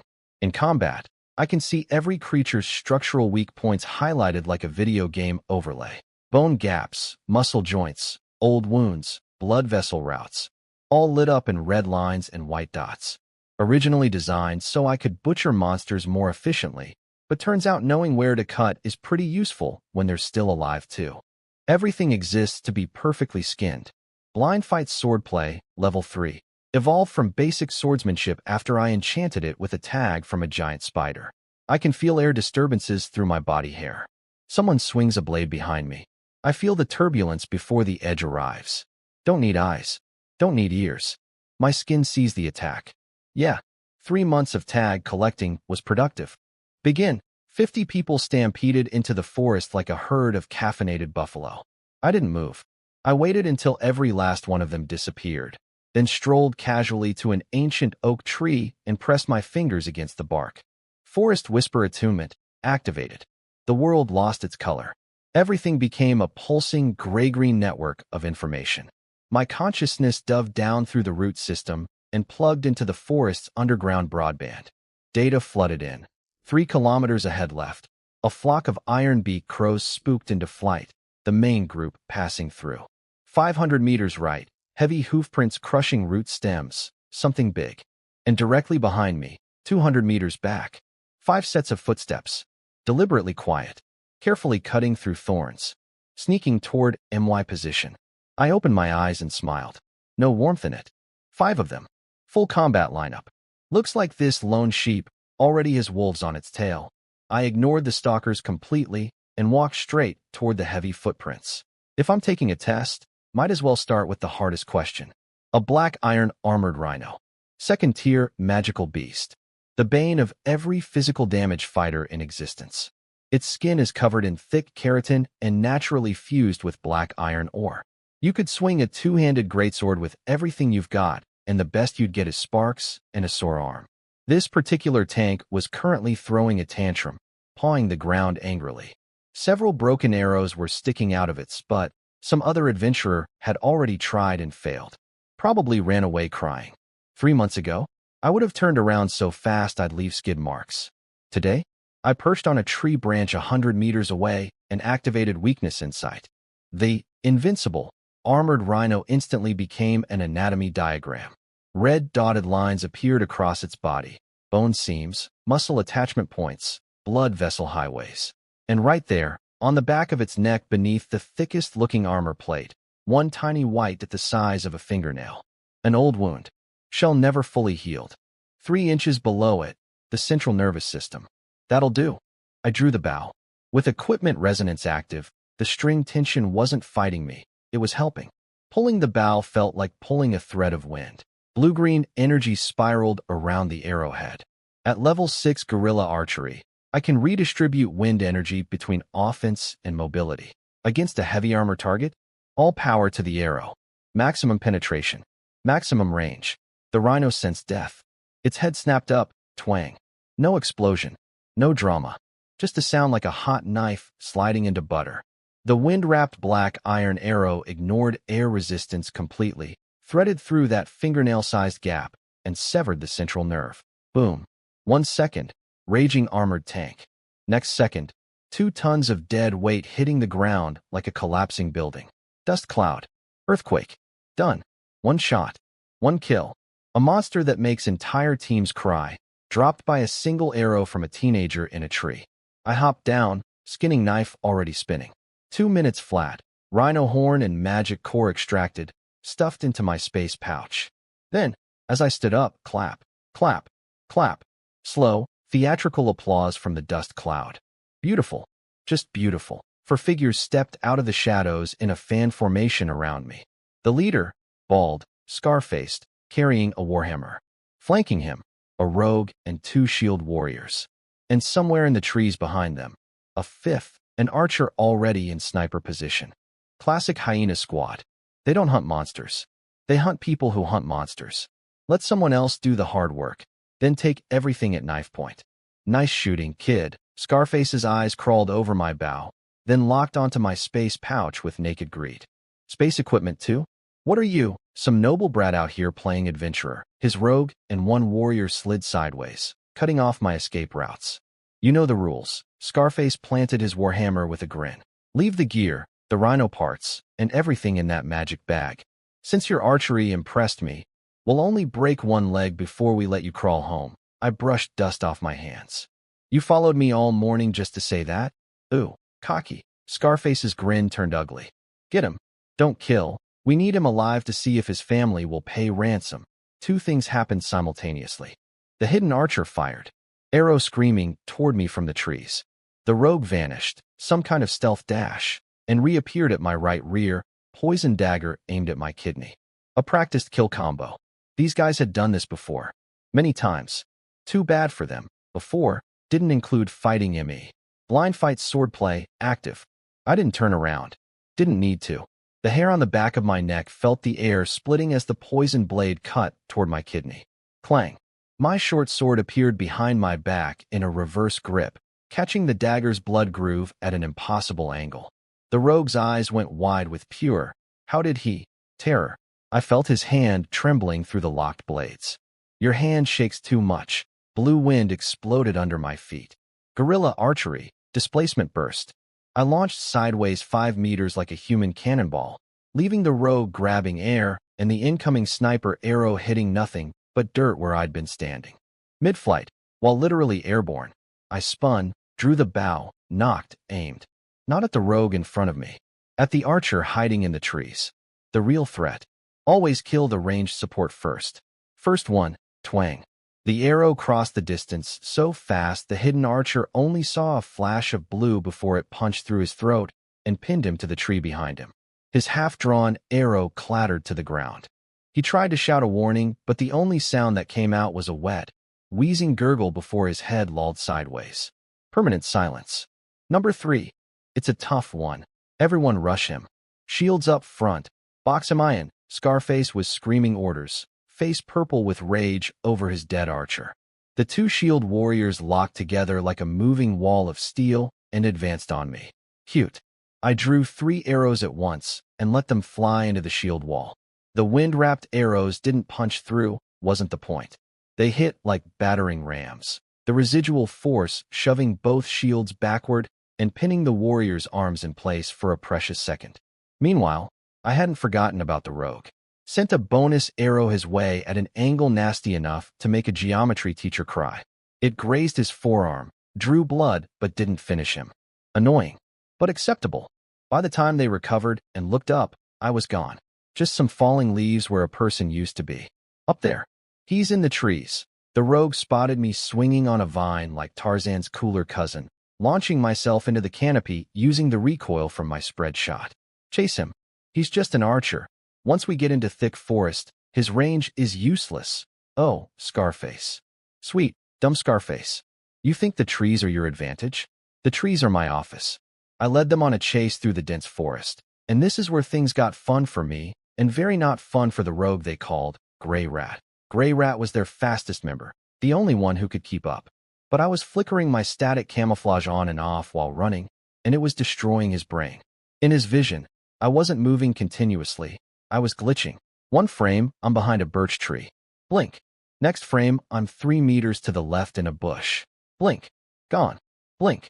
Back again, but somewhere else entirely. It's like trying to chase a character in a video with packet loss.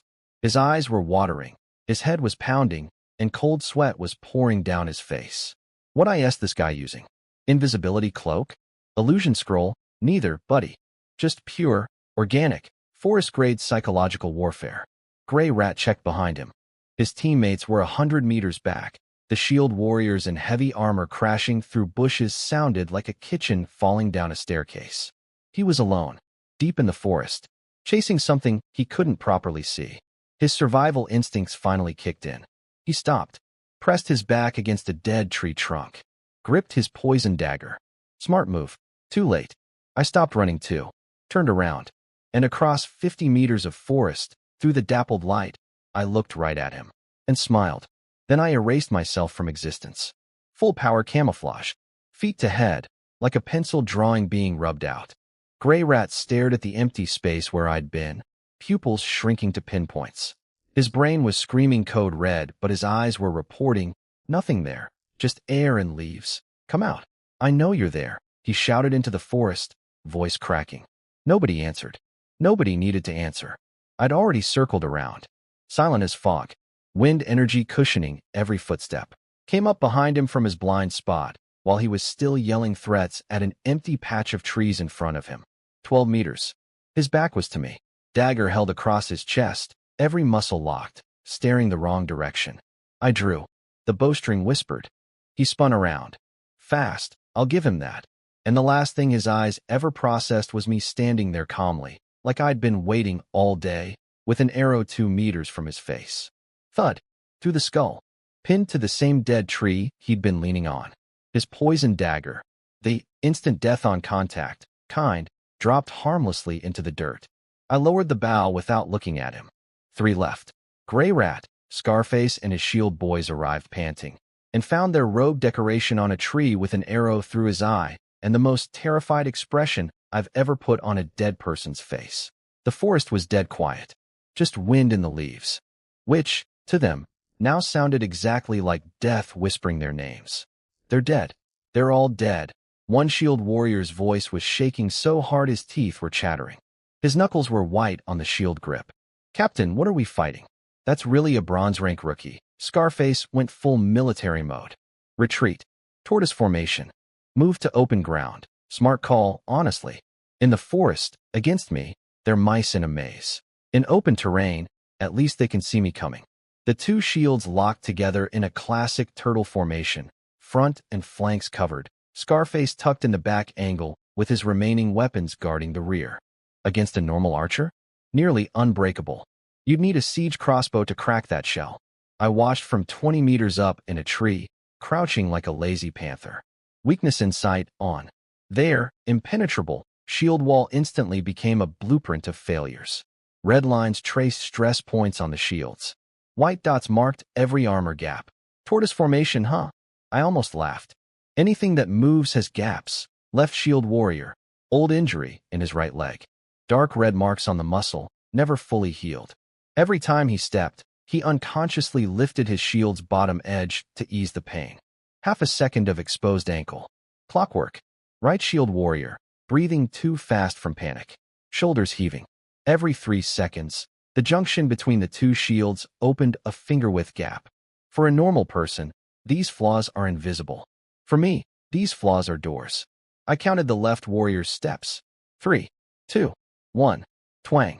Black lightning. The arrow threaded through that half-second ankle gap like it had a reservation. AAGH.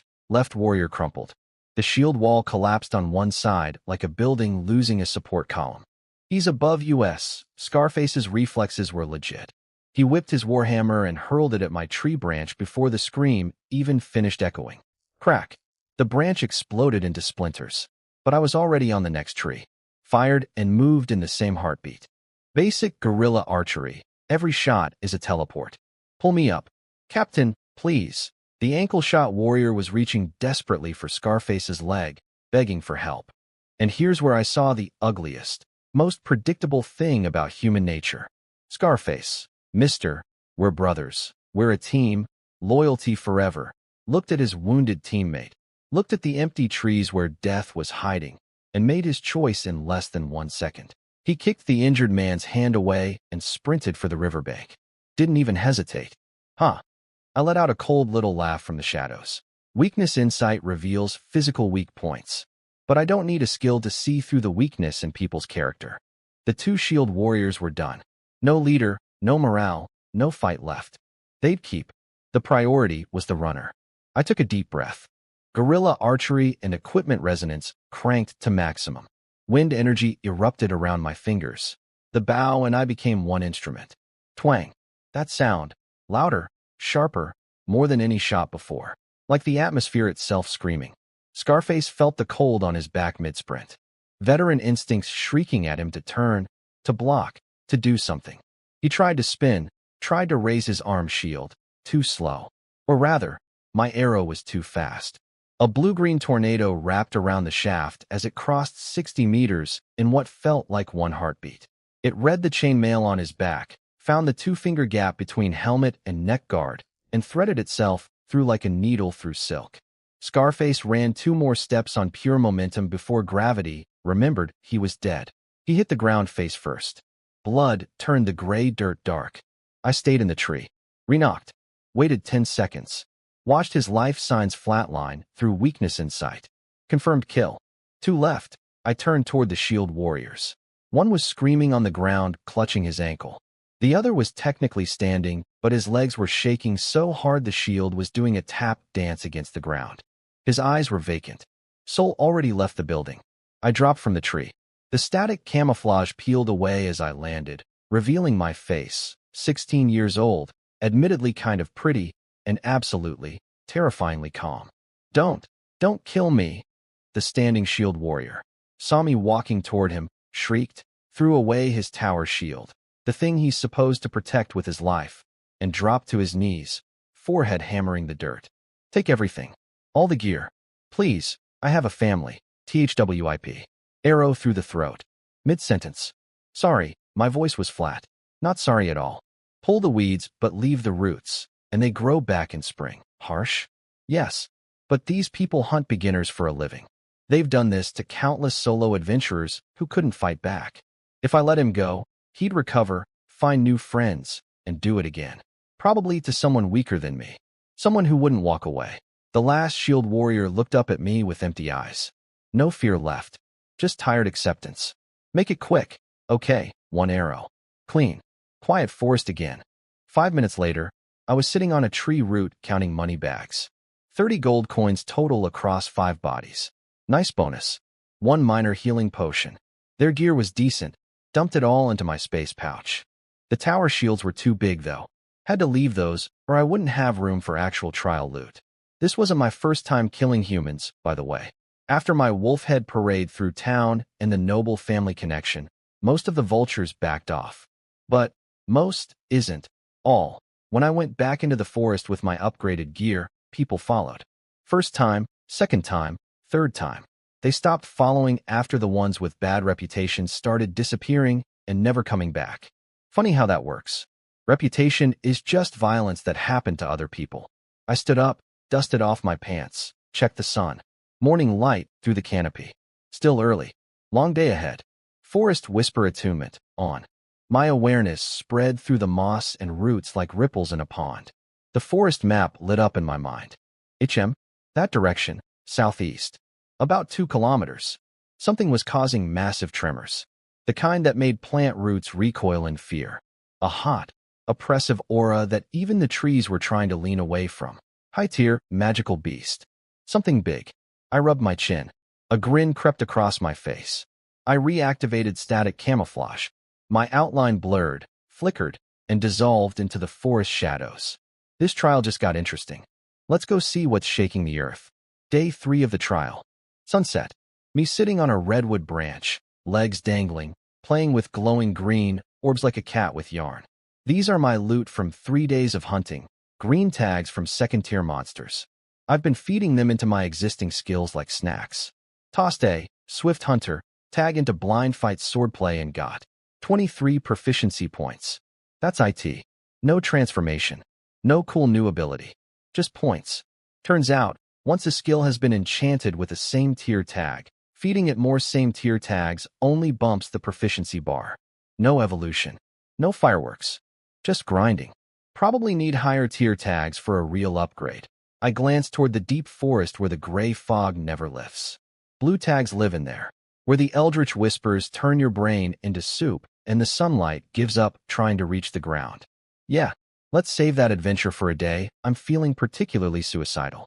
The association had released some stronger second-tier beasts into the trial zone to keep things spicy, but every single one dropped green. My Storm Ridge Wolf encounter was pure dumb luck, a once-in-a-lifetime lottery ticket that I cashed with nearly fatal consequences. My space pouch was bulging with 8 second-tier magic cores and a museum's worth of harvested monster parts. Trial mission? Crushed. I was about to head to the gathering point when boom. Explosion. Less than 500 meters away. Hot air blast. Birds scattering from the canopy like confetti. Now, the smart thing to do would be to ignore it and leave. But I activated camouflage and went to look because apparently I've learned nothing about minding my own business. What I found was a show, a clearing, one very angry rage bear, 3 meters tall, second-tier heavy tank class, paws that can turn boulders into gravel, currently having the worst day of its life, because surrounding it was the most expensive combat team I've ever seen. For bodyguard knights in top-quality plate armor pinning the bear in place with tower shields. And behind them, the star of the show, a golden-haired young man in a silk robe, waving a ruby-studded staff, dramatically chanting a spell like he was performing Shakespeare at the Globe Theater. Oh, great fire element. Hear the call of your faithful servant. I'm squatting on a branch watching this, and my only thought is, how is this incantation still going? 5 seconds of theatrical chanting. complete with arm flourishes, left foot stomping, right foot drawing circles on the ground, and finally, a pose so dramatic it would make a kabuki actor jealous. Explosive fireball, go! A basketball-sized fireball screamed out and slammed into the pinned bear. Kaboom! Bear screamed. Chest for charcoal. Smelled like barbecue. Ha ha ha. See that? That's the power of magic. Only us mages can do this. I'll give him this. The raw damage was impressive. Way more burst than my arrows could manage in a single hit. But, through weakness insight, I could see that while charging that fireball, at least half his mana leaked into the atmosphere like a bucket with holes. All those fancy dance moves and dramatic yelling? Zero contribution to spell efficiency. Pure negative optimization. He was basically paying double for half the firepower. If it were me, one arrow from 300 meters. Silent. No 5-second wind-up. No interpretive dance. Bear dies before it knows I exist. Although, that kid's got lungs on him. I imagined him learning an amplification spell someday. He wouldn't even need offensive magic.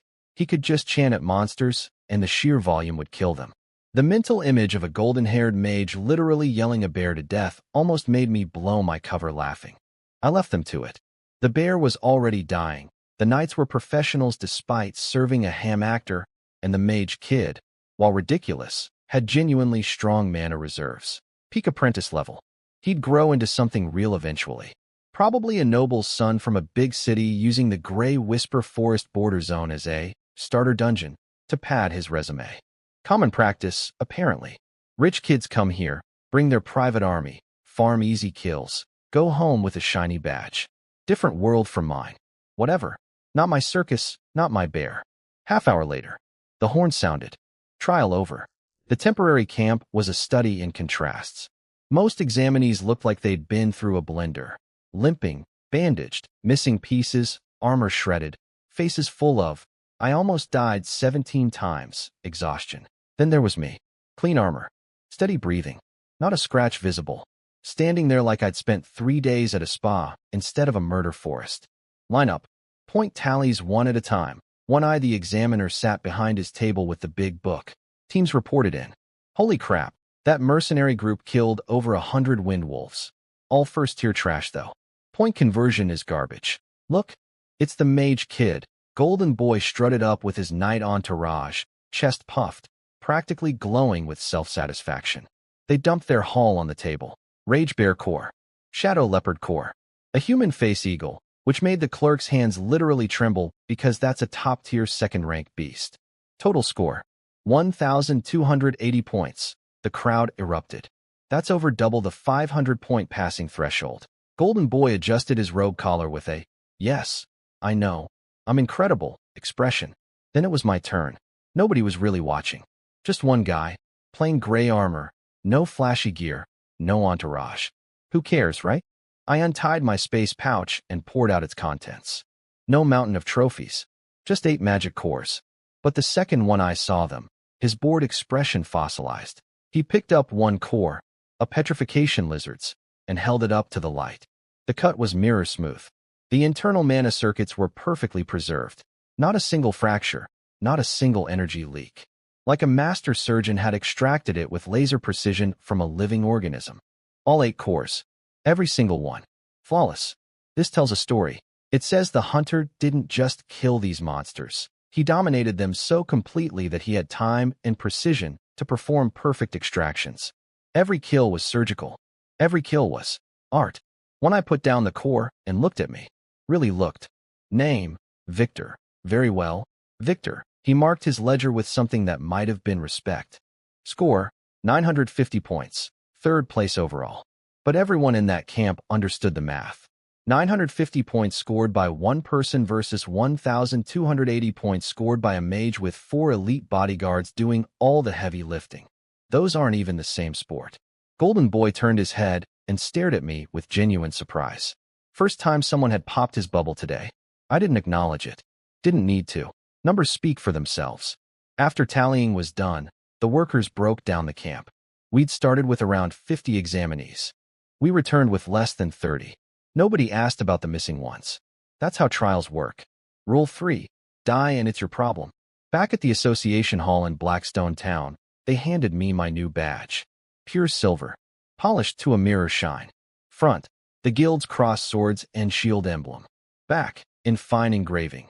Victor, TCN 14-3461. I rubbed my thumb across the cold metal. This tiny piece of silver meant everything. Higher clearance, better missions, access to deeper secrets, and, most importantly, D-rank task eligibility. Congratulations, kid. One Eye actually smiled. With his scars, it looked like a Halloween mask trying to be friendly. Thanks. I pinned the badge to my chest and went straight back to my room while the rest of the town drained every tavern dry in celebration. Not my scene. I spent the evening doing what I always do, maintaining every piece of gear until it gleamed. Next morning, I was at the association before the doors were fully open. Silver rank, D-rank missions, deeper forest, stronger monsters, better tags. The grind never stops. It just gets more interesting. Gray Ridge hillside, cold wind. Me standing at old John's grave with a bottle of the good stuff. Not that watered-down swill he used to drink. 15 silver coins of blazing pure brew. Basically liquid gold by frontier town standards. The old man would have called me an idiot for wasting money on fancy booze. Should be sharing this with you, old man. But I've got a job to do. I popped the cork and poured every last drop into the dirt. The amber liquid soaked into the earth, and the air smelled like expensive regrets and autumn. I stood there for 3 minutes. Didn't say anything else. Didn't need to. He was a man of few words. So am I now. Left the empty bottle. Walked away. Didn't look back. Goodbye, you grumpy old legend. Your bow is broken, but the archer you accidentally created is doing just fine. 1 p.m. Southgate. The convoy was massive. The Adventurers Association organizes these transport runs to haul monster materials, rare herbs, and updated records to Frostwind City, the nearest real civilization, a few hundred kilometers away. Small-town branches like Blackstone aren't connected to the association's magic network, so critical data has to be physically delivered. Medieval internet problems. The core was 5 heavy-duty wagons wrapped in black iron plating with defensive magic circles glowing faintly on their surfaces. Association property, guarded by association personnel. Don't touch. Around them, private merchant caravans that paid the association a fee to travel under their protection. Smart arrangement. The association earns extra cash. The merchants save on hiring their own guards, and everyone travels safer. For fresh silver rank adventurers like me, the escort mission was a D-rank task. Basically, ride along, look tough, fight if trouble happens. Perfect first silver assignment. I was standing at the edge of the crowd, scanning the merchant teams out of habit, when my eyes snagged on something. The Golden Grain Trading Company looked normal, leather goods, spices, boring stuff. But the guys loading their cargo? Weakness insight doesn't turn off just because I'm not in combat. And what it showed me was very interesting. Those workers had calluses on their palms thick as leather, the kind you only get from years of gripping sword hilts. Their footwork was grounded and balanced. Professional fighter footwork. These weren't porters. These were soldiers pretending to be porters, disguised guards for a merchant caravan that already paid the association for protection. You only double up on security when you're carrying something worth more than your life, or something that shouldn't see daylight. Murky waters, I muttered, and pulled my hood down. Not my business. As long as they don't splash on me, I don't care what's in their wagons. I'm just here for the ride out of this frontier dump. See, I'd hit my ceiling in Gray Whisper Forest. The mid-layer was as deep as I'd go. Anything further meant eldritch, brain-melting fog and monsters that treat humans as appetizers. My skills needed blue-tier tags to evolve further, and blue tags meant third-tier beasts I couldn't reliably solo hunt. The math was simple. Stay here and stagnate, or go to Frostwind City and find new hunting grounds. All aboard. Departing in 10 minutes, I climbed onto the adventurer transport wagon. Open top, hay padded, not terrible. 3 other fresh silver adventurers were already there, riding the post-trial high and loudly reliving their greatest hits. Hey bro, you're an archer too? A red-haired guy named Jack slapped my shoulder like we were lifelong friends. I'm Jack. Killed 2 wind wolves in the trial. What about you? You seem quiet. First time leaving town? Don't worry, we got your back. I was leaning in the corner with my arms crossed and eyes half closed. Tired. Resting. Jack's enthusiasm deflated like a sad balloon. Mr. Mysterious over here, he mumbled, then went back to discussing Frostwind City's women and wine with the other two. I wasn't actually sleeping. Rule 1 of traveling with strangers: never actually sleep. Night. The convoy circled up, association wagons forming an inner ring, merchant camps and adventurers on the outer perimeter. Military formation. Efficient. 4-man tent. Me, Jack, and the other two snoring within minutes. I took the spot nearest the door because obviously, in the dark, I pressed my palm against the grass beneath me. Forest whisper attunement, on. My consciousness slithered through the root network. Thinner vegetation out here than in the forest, fuzzy signals, limited range, but good enough for an early warning system. Wind through grass. Earthworms turning soil. River in the distance. Normal, normal, normal. My brow twitched. 300 meters out. Edge of my detection range. Something was wrong. Not one thing. Many things. Hundreds of small, rapid, chaotic footsteps crashing through the underbrush. Not predator footsteps. Not the deliberate, measured movement of something hunting. These were panic footsteps. Something running from something else. Running directly toward us. Being herded toward the convoy. My eyes snapped open. Ice in my veins. Incoming. I said it quiet but sharp enough to cut through 3 layers of snoring. Jack and the others jolted awake like I'd dumped cold water on them. Huh? What? Is it morning? I was already out of the tent with my bow in hand before Jack finished rubbing his eyes. The watchtower alarm shrieked. Attack.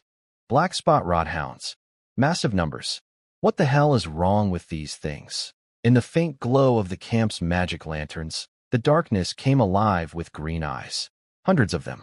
A black tide of diseased, pustule-covered dogs crashing into our outer perimeter like a wave of teeth and infection. Rodhounds. First-tier bottom feeders. Individually weaker than windwolves. But they're covered in toxic boils, their bites are venomous, and when they go berserk, they don't feel pain. Quantity over quality. And right now the quantity was all of them. Holy, there's so many. Jack stumbled out of the tent, bow shaking in his hands, face the color of milk. Most adventurers scrambled to the outer merchant wagons to fight the dogs. Some weren't even fully dressed. Pure chaos. Me?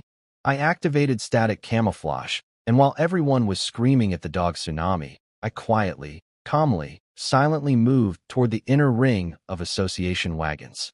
2 reasons. 1. The outer defense had the association's professional guards. They didn't need me.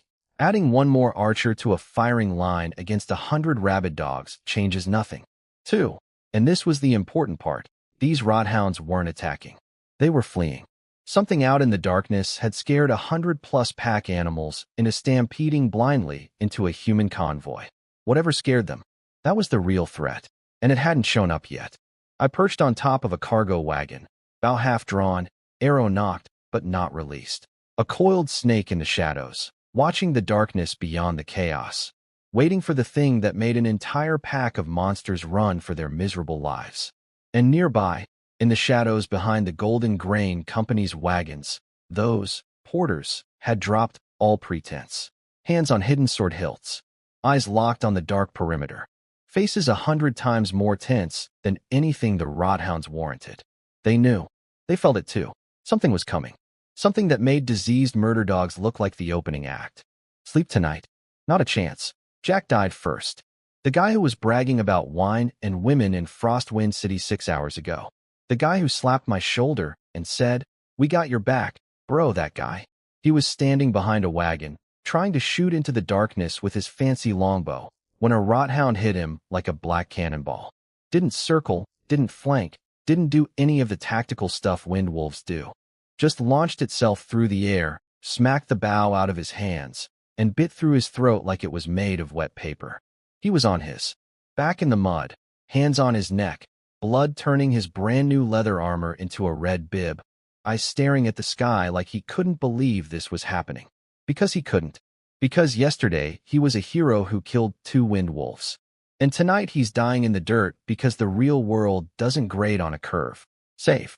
Save. His fingers twitched twice and went still. Goodbye, Jack. You were annoying, but you didn't deserve that. And that was just the opening number. Hold the line. Don't let them through. The veteran adventurers were screaming orders, but it didn't matter. These rodhounds weren't fighting. They were performing suicide attacks. They'd charge into spears, get impaled, and explode their pustules on the way down. Corrosive acid spraying everywhere, hissing white smoke on armor, screaming agony on bare skin. 3 minutes.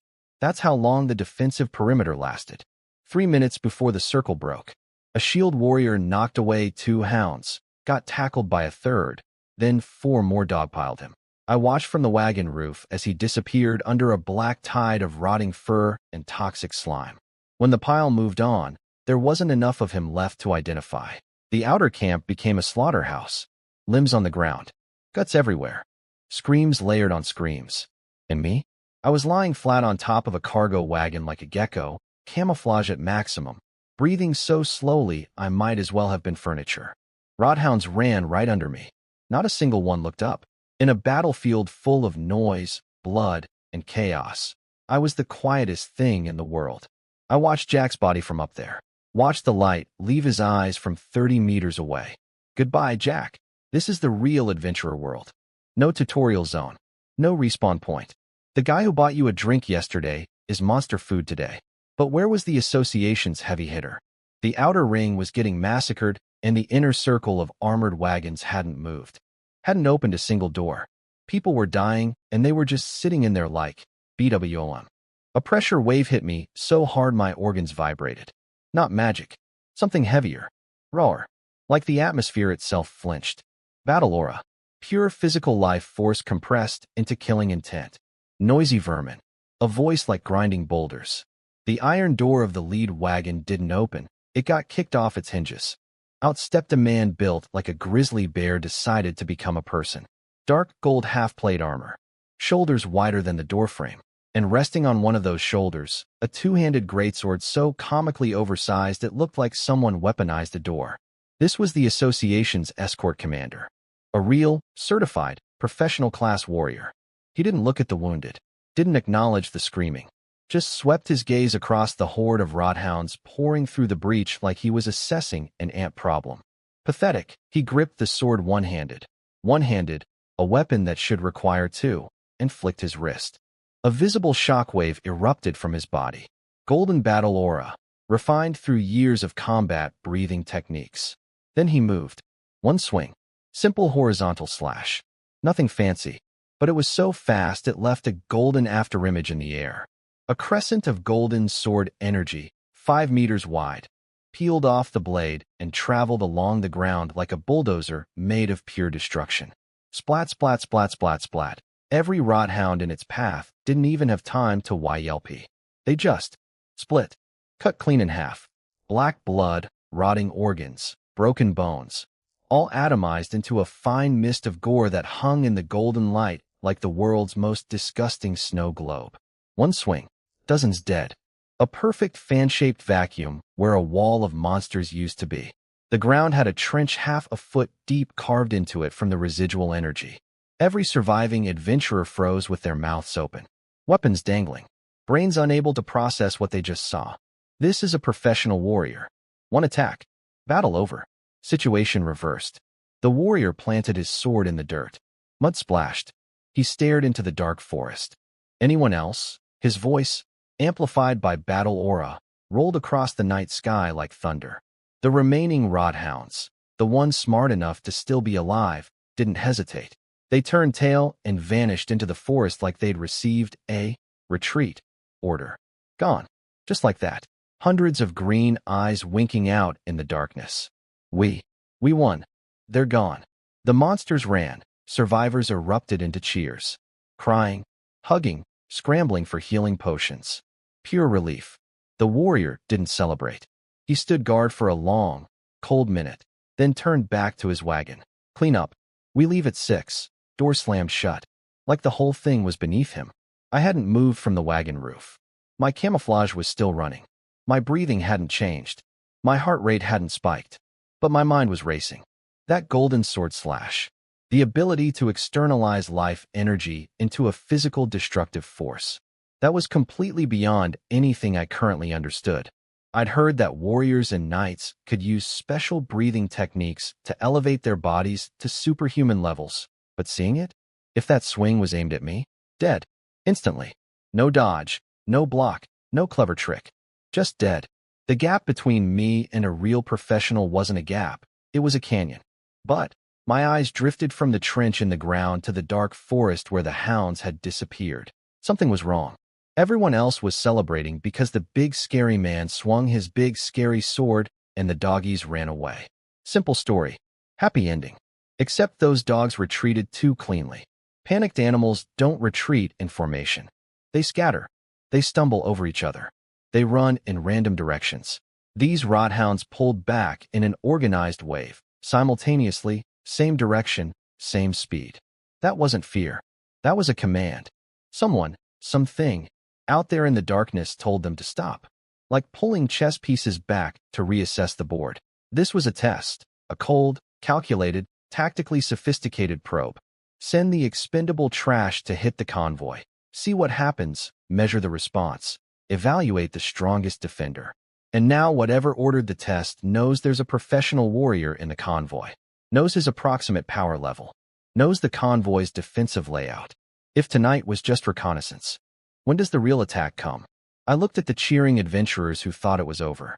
Looked at the sealed iron wagon. Looked at the Golden Grain Company guards who still had their hands on their swords and weren't celebrating at all. This road trip is going to get ugly.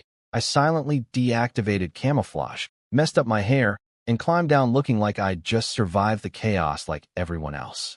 Blending in, playing the role of scared silver rank nobody. Because if there's a hidden commander out in that forest smart enough to use 100 rodhounds as a scouting party, the last thing I want is to be noticed. Let the Golden Warrior be the lightning rod. Let him draw all the attention. I'm a cockroach, not a hero. Cockroaches survive. Hey, you're alive. One of the other two tent mates limped over, arm bleeding, face haunted. Got lucky, I said. I knelt beside a dead rodhound and pulled out an arrow still embedded in it. One of Jack's arrows. I wiped the blood off with a rag and slipped it into my own quiver. Where's Jack? He asked. I pointed at what was left of a body near the front wagon. Silence. A long, heavy sigh. This world is garbage. I nodded. Yeah, garbage. I looked up at the forest. The pre-dawn darkness was the thickest kind, the kind that feels like it's watching you, like a mouth, open and hungry, staring at our little circle of firelight and broken people. Something out there was patient. Something out there was smart. And it wasn't done with us yet. Humans are incredible at two things: adapting to horror and immediately forgetting horror ever happened. One night of blood-soaked carnage, dozens dead, rodhound acid melting people's faces off.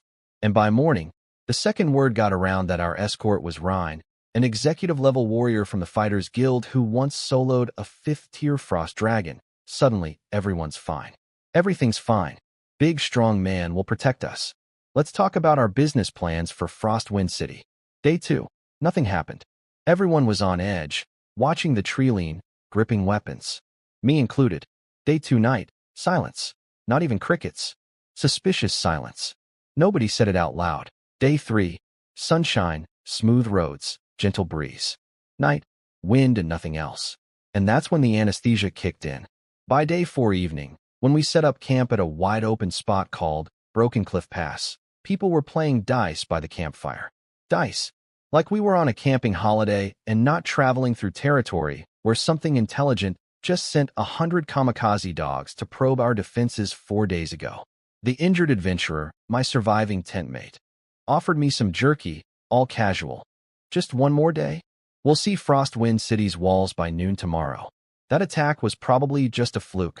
Hungry animals, you know. I was sitting on a wagon roof, meticulously polishing every single arrow shaft with a piece of deerskin. Because that's what you do when you know death is coming, but you can't prove it yet. A fluke? I looked at the sealed iron wagon. Looked at the terrain. Did the math out loud, but only loud enough for myself to hear. The closer to the city, the higher the risk of interception. If I were them, tonight is the last chance to strike, right on cue. Everyone, 2 arms. Rhine's iron wagon burst open. The man mountain came out fully armored, greatsword already drawn, muscles locked tight like carved granite. His face could have curdled milk. If you want to live, pick up your weapons now. They're here, as if the universe was running his sound effects. Whoosh! A javelin wreathed in sickly green flames screamed down from the cliff above, and impaled the central campfire. Boom. The green fire exploded. No heat, but pure corrosive destruction. Tents and horses that got splashed started dissolving with a horrifying sizzling sound. Screams. Again. Always screams. Then the ground started shaking. Not rothounds this time. No, that was the appetizer. This was the main course. Wild boar cavalry. A full charging formation of dark red-skinned goblins, about a meter tall each, armored, riding iron-plated war boars. Each unit was half a ton of combined goblin plus pig momentum, and there were over 100 of them pouring out of the darkness like a stampede from hell. Individually weak. Collectively, a steel tsunami that would flatten anything in its path. Hold them. Outer ring. Engage. The caravan leader was screaming orders that everybody could hear and nobody could follow, because the outer ring was made of adventurers who'd just been playing dice 30 seconds ago and were now getting hit by half-ton battering rams on legs. People went flying. People went flat. The outer defense crumbled like wet cardboard. I was already moving the instant that javelin landed. Guerrilla archery displacement. Launched myself backward toward the inner ring where the association's armored wagons were. That's the safe zone. That's where Rhine is. That's where I need to. I was wrong. Or rather, I underestimated how cold these people really are. Rhine pulled out a scroll. A thick, earth-yellow, expensive-looking magic scroll, and tore it in half without a shred of hesitation. Third circle defense. Wall of earth. BWMM. A translucent amber dome, like solidified honey, erupted from the ground around the 5 association wagons and sealed shut overhead. A perfect hemisphere of magical force. Impenetrable and tiny. It covered the association vehicles and their personnel. Only the association vehicles and their personnel.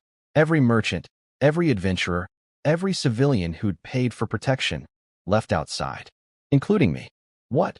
A merchant ran to the barrier and slammed his fists against it. Let us in.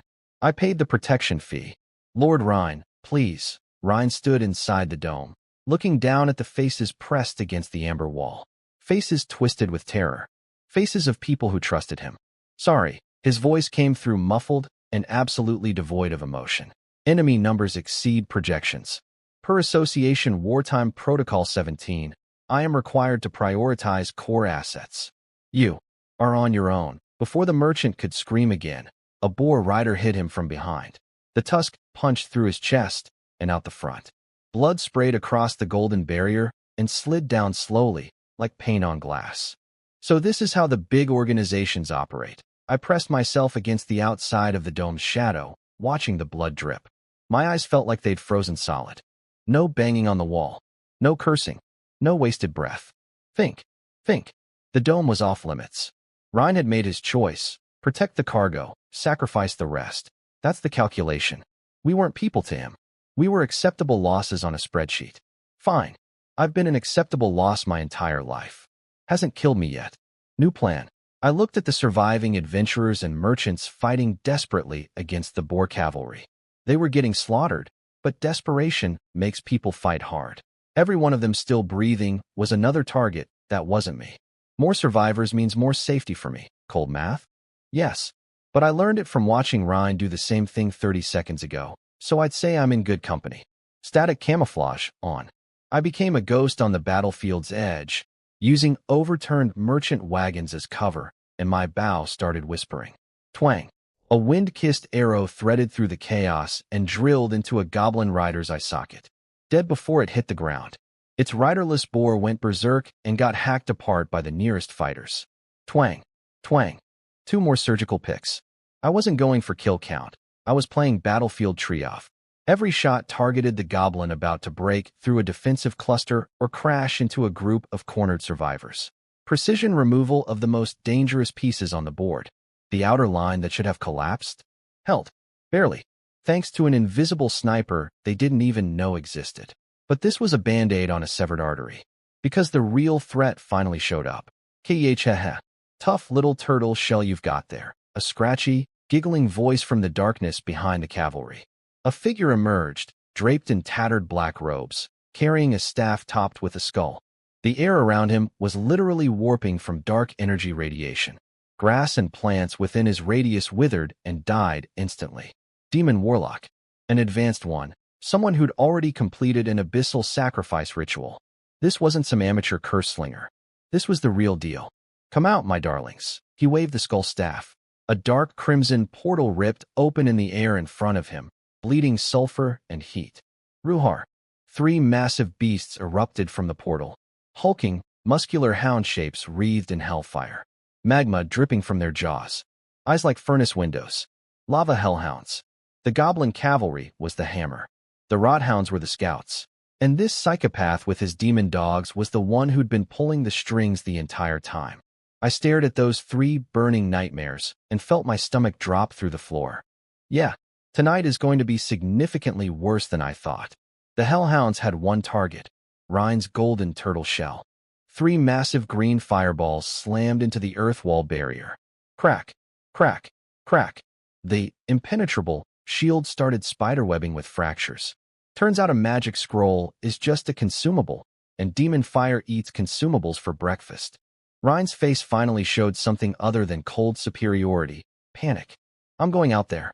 Hold the inside. He launched himself off the wagon roof like a golden missile, greatsword exploding with 3 meters of pure battle aura blade energy, and flew at the warlock. First move, swatted one of the lava hounds out of the air so hard its hellfire went out. Just slapped the demon dog like it was a tennis ball. Then he charged the warlock, forcing the robed freak backward. For about 10 seconds, things looked like they might be okay. Then the hair on the back of my neck stood up. Blind fight swordplay was going berserk. Something cold, colder than ice, colder than fear, was sliding along the ground at impossible speed, threading through the battlefield toward Rhine's blind spot. There's another one. Rhine's shadow stood up. Not metaphorically. His actual shadow peeled off the ground and became a person. A wanderer, basically a shadow assassin. 2 pitch-black daggers dripping with poison, materializing from literally underneath Rhine at the exact moment between his swings when he had 0 momentum. Behind you. The association guard screamed from inside the dome. Words are slower than knives. Both daggers went for kill shots, spine and neck. Rhine's warrior instincts twisted him at the last microsecond. Dodged the spine hit. Didn't dodge the shoulder. The blade sank deep into his left shoulder. The blood that came out was black. Poison. Obviously. Ha ha ha. Fighters Guild executive. Not so impressive. The shadow assassin backflipped to the warlock's side, casually twirling a bloody dagger. 2 professionals, fresh and coordinated, versus 1 poison warrior with a dead arm. That's not a fight. That's an execution. And here's why I couldn't just grab popcorn and watch. If Rhine dies, those 2 professionals have nothing left to do except turn around and slaughter every single person outside the dome, including me. Rhine is the only reason the 2 biggest threats on this field aren't free to hunt us like rabbits. If Rhine's lips die, my teeth freeze. Old Chinese saying. Very applicable when someone's literally the only wall between you and 2 professional killers. I drew my bow, calculating whether I could snipe the Wanderer from here. Then everything got worse. Because tonight apparently had a guest list I wasn't told about. On the other side of camp, right where the Golden Grain Company's wagons were parked, a wave of masked assassins in blood red and black leather erupted from the shadows. Kill them all. Leave in 01. These weren't targeting the association. Weren't targeting Rhine. They were going straight for the Golden Grain wagons, and anyone who happened to be nearby. Merchants, adventurers, bystanders, everyone was getting cut down. An adventurer who'd been shooting arrows next to me 2 seconds ago got blindsided by a masked killer who popped out from behind a cart and took half his head off with 1 swing. Son of a, forget supporting Rhine. I was about to become a corpse myself. 5 black-clad killers were converging on my position. I was officially classified as obstacle to eliminate, 3 on the left. 2 circling right. Weakness in sight, maximum. The world transformed. Every killer became a moving diagram of red lines and white dots. Armor seams. Weight shifts during swings. Blind spots in their formation coverage.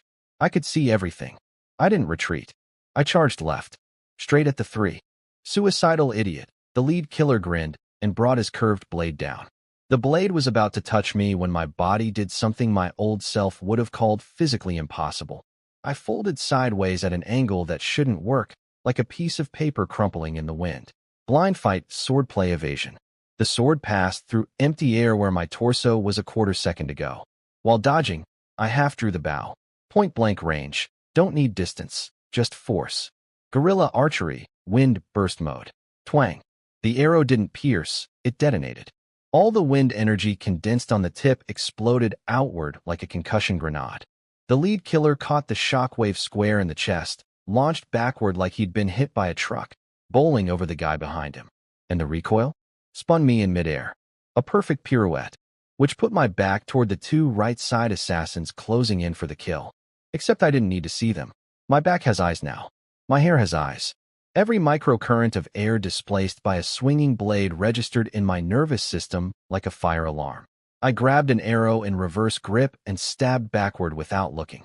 The arrowhead found the gap between throat armor plates with surgical precision. Assassin number 4, gurgling on the ground. Still spinning from the momentum, I drew my short sword and slashed low, caught assassin number 5 across both Achilles tendons. 3 seconds total. 1 dead. 3 crippled.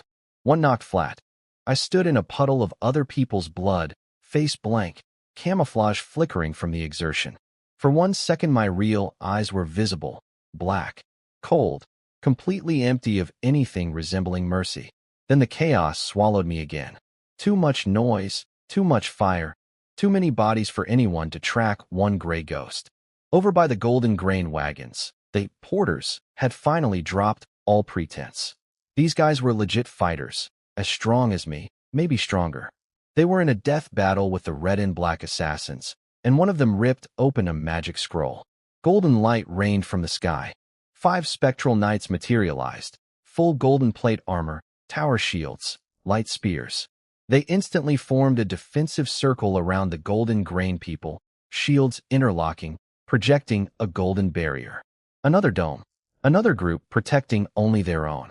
The warlock and the shadow assassin paused their attack on Rhine, finally noticing the golden light show. Their expressions shifted. They hadn't planned for this. 2 separate operations had just crashed into each other at the same campsite on the same night. Rhine, no fool, exploited their distraction instantly. 1 massive burst of aura forced both enemies back, and he retreated behind his amber dome.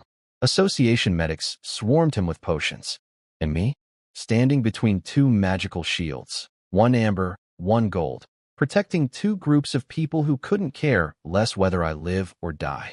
The Association Dome. Sorry, core assets only. The Golden Grain Dome. Sorry, company personnel only. Victor. I am the human equivalent of the guy standing between 2 lifeboats while the ship sinks, and both boats are full. Camouflage, maximum. Weakness insight, scanning for any possible escape route in this 3-way hellscape. No allies. No shield. No protection. Just skills, arrows, and the stubborn refusal to die in someone else's crossfire. Boss, we can't crack the golden shield. Even the alchemy bombs aren't working. The assassin leader was getting frustrated. Sure, they'd turned the unprotected adventurers into confetti, blood everywhere, bodies everywhere. But their real target was the Golden Grain Company, and that golden dome was holding. Then the warlock decided to end the party. He strode forward, and every corpse and blade of grass he walked past withered. Life force sucked out like juice through a straw. His green fire eyes scanned both shields, Rhine's amber dome and the golden grain golden dome, and apparently decided, why choose? Blow up everything. He raised his skull staff and started chanting. The air turned to sulfur soup. A dark red orb began swelling at the tip of his staff, growing, warping the space around it with sheer heat. The magic pressure wave hit me like a slap, even from my hiding spot under the overturned wagon. Through weakness insight, I could see his internal mana circuits going critical, like watching a reactor approaching meltdown. That's going through both shields, not a firecracker, not a fireball, a 4th-tier spell, a building eraser, and everything in a 50-meter radius ceases to exist bomb. Even the assassin leader recognized what was coming. Everyone get back. Now, his own team started running from their ally's spell. That's how you know it's bad, when the bad guys are scared of their own bad guy. The warlock's grin was pure madness. The dark sun on his staff reached critical mass. Feel the pain.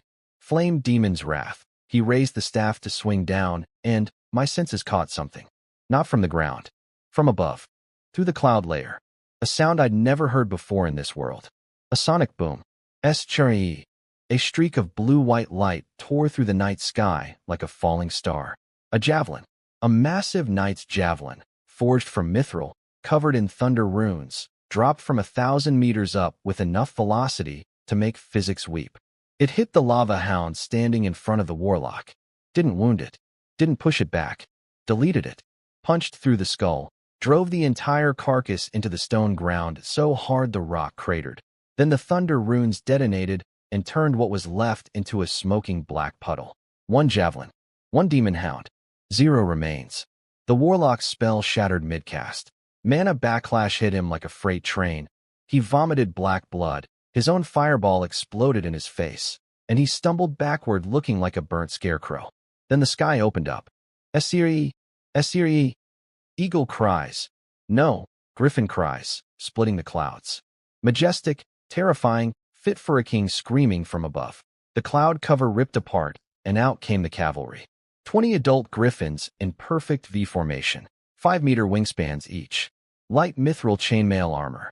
Eyes like searchlights cutting through the dark. And on their backs, knights in full silver-white plate armor, carrying 4-meter lances crackling with blue lightning. The electric arcs connected between lance tips, forming a net of death across the sky. It's the Frostwind City Griffin Knights. Regular army. Retreat. Retreat now.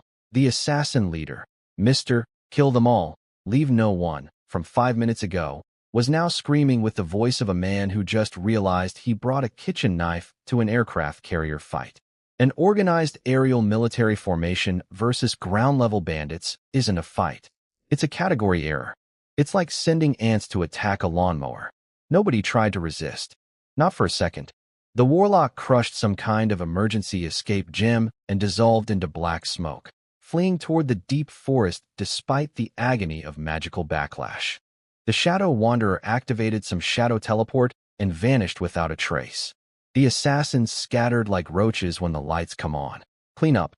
Leave none alive. A cold, commanding voice from the sky. Whoosh, whoosh, whoosh. More thunder javelins rained down. The slow runners got pinned to the earth like bugs in a collection. Each impact crater sparked with residual lightning. 1 pass. Battle over. Existential crisis resolved. I lay under my overturned wagon, staring up at those 20 circling murder eagles through a gap in the boards, and my jaw was somewhere near the ground. So this is what real military power looks like. Gold buys griffins. Griffins buy victory. It's that simple.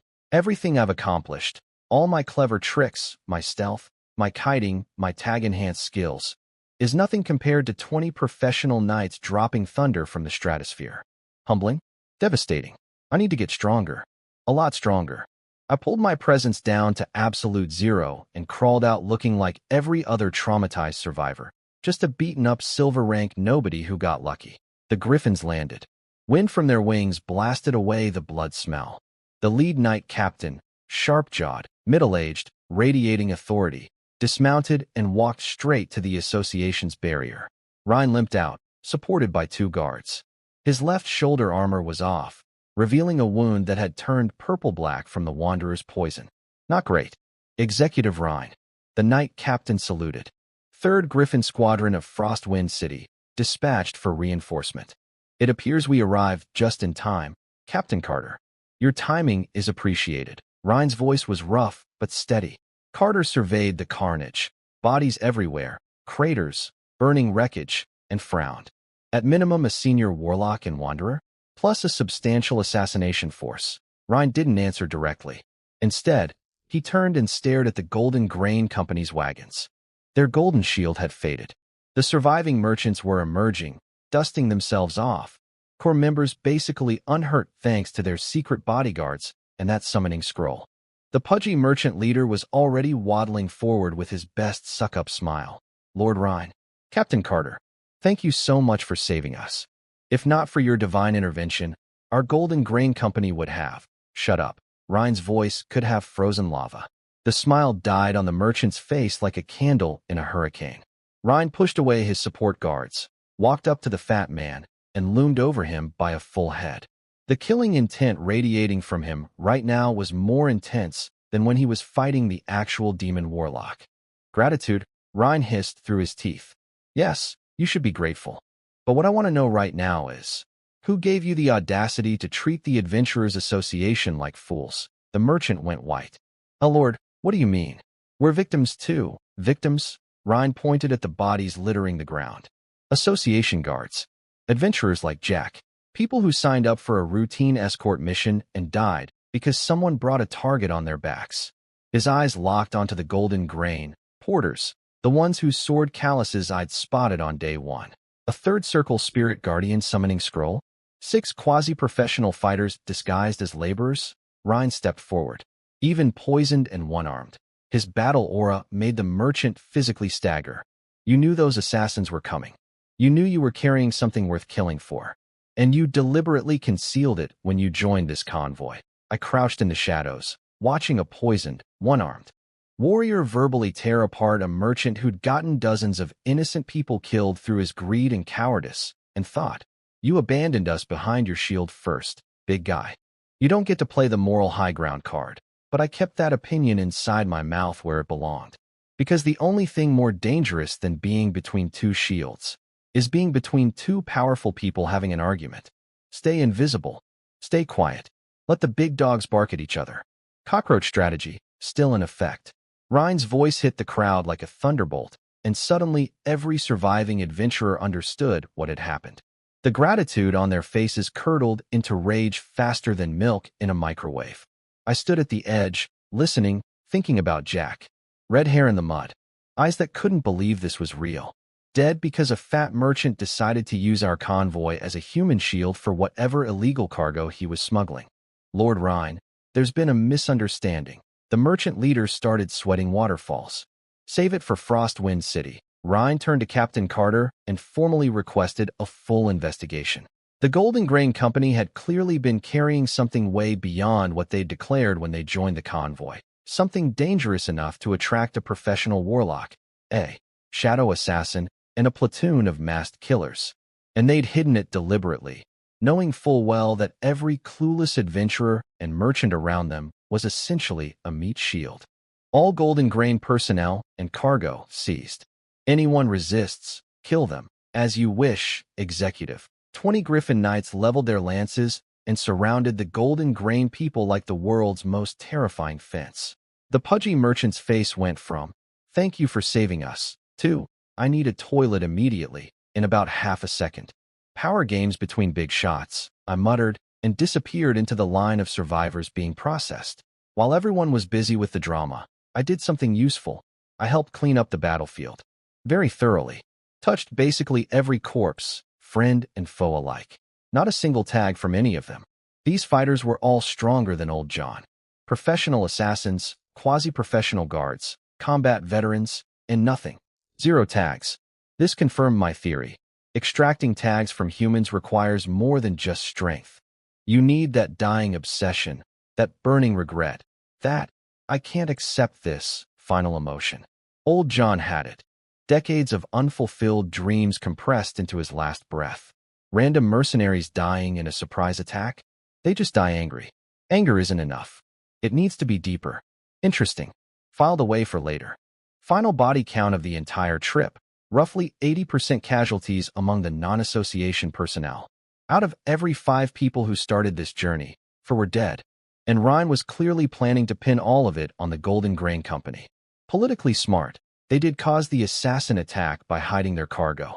But let's be real, the majority of casualties happened because a certain someone dropped a magic barrier that protected only association assets and told everyone else, good luck, die well.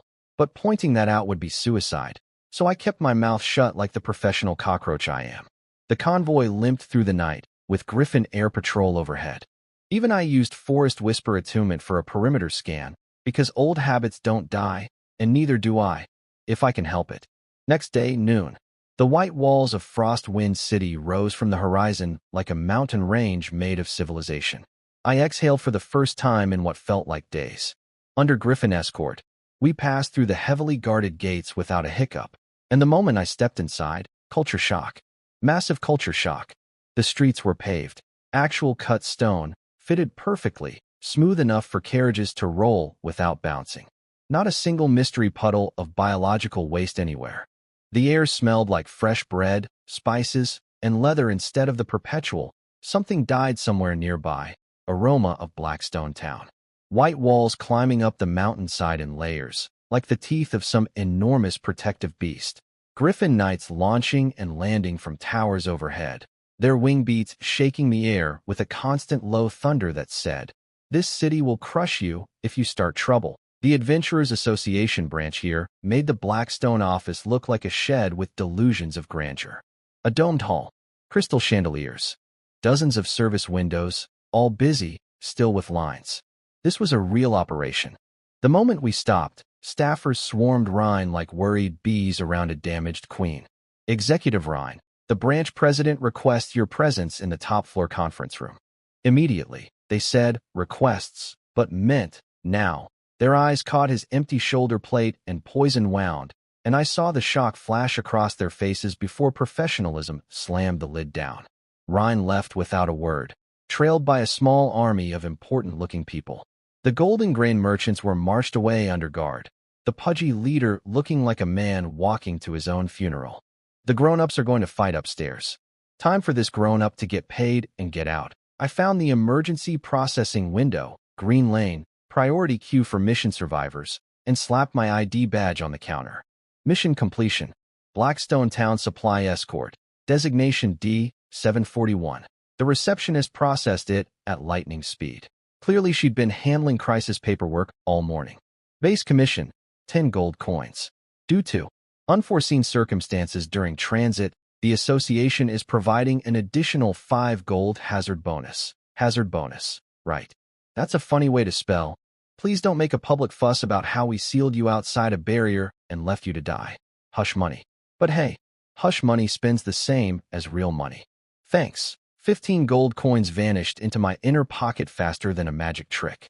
I was out of that building before anyone could think to ask me questions, give a statement, or, worst of all, involve me in whatever political nightmare was about to unfold between the association, the military, and the Golden Grain Company. I am a cockroach. Cockroaches don't attend board meetings. Cockroaches leave. Half an hour of scouting the commercial district later, I found my new home, the Oak Barrel Inn. Not too fancy, not too sketchy. Clean sheets, hot water, and most importantly, 40 copper per night. Includes hot water and breakfast. Sold. I took a second-floor window room. Good sight lines on the street below, and if things go wrong, I can jump out and run. Old habits. Washed off 3 days of blood, sweat, and existential dread. Put on clean clothes. Went downstairs. Ordered sausage, black bread, and warm fruit wine. Then I asked the innkeeper for a city map. That'll be 5 silver. I nearly decorated his counter with fruit wine. 5 silver? Is this map printed on gold? 5 silver is 500 copper. That's 3 months of bread in Blackstone Town. For a piece of paper.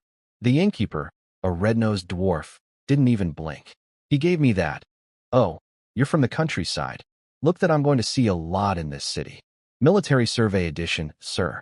Even marks the sewer entrances.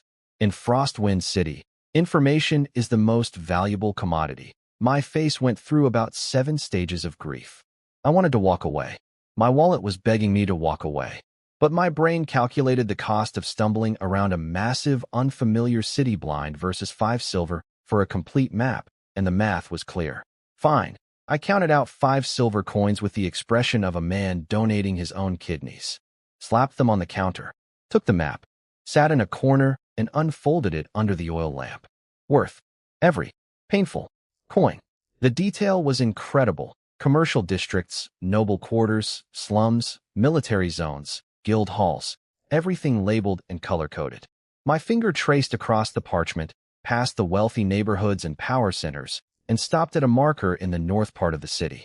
The Ranger Guild, after everything, the forest, the trial, the convoy massacre, watching Rhine swing a sword that could split the earth, seeing a warlock almost erase a campsite with one spell. I knew one thing with absolute clarity. My self-taught wilderness survival approach had a ceiling. A low ceiling. Against real professionals, my clever tricks and tag-enchanted skills were impressive for a frontier kid, but laughable on the big stage. I need real training, official combat techniques, a proper professional class, the kind of power that turns talented amateur into genuine threat. Tomorrow morning. First thing, I folded the map, tucked it away, and stared out the window at Frostwind City's darkening skyline. Wind howling between the towers, lights flickering in 1,000 windows. Somewhere up there, powerful people were making decisions that could ruin lives without a second thought. Blackstone Town was survival. This city? This is the game. And I just bought my entry ticket for 5 overpriced silver coins. Morning in Frostwind City.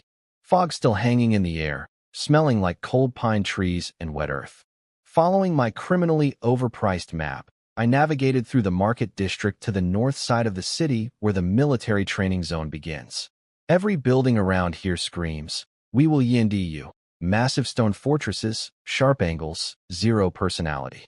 And then, right in the middle of all that testosterone architecture, sits the Ranger Guild. It's a giant wooden building growing out of the mountainside.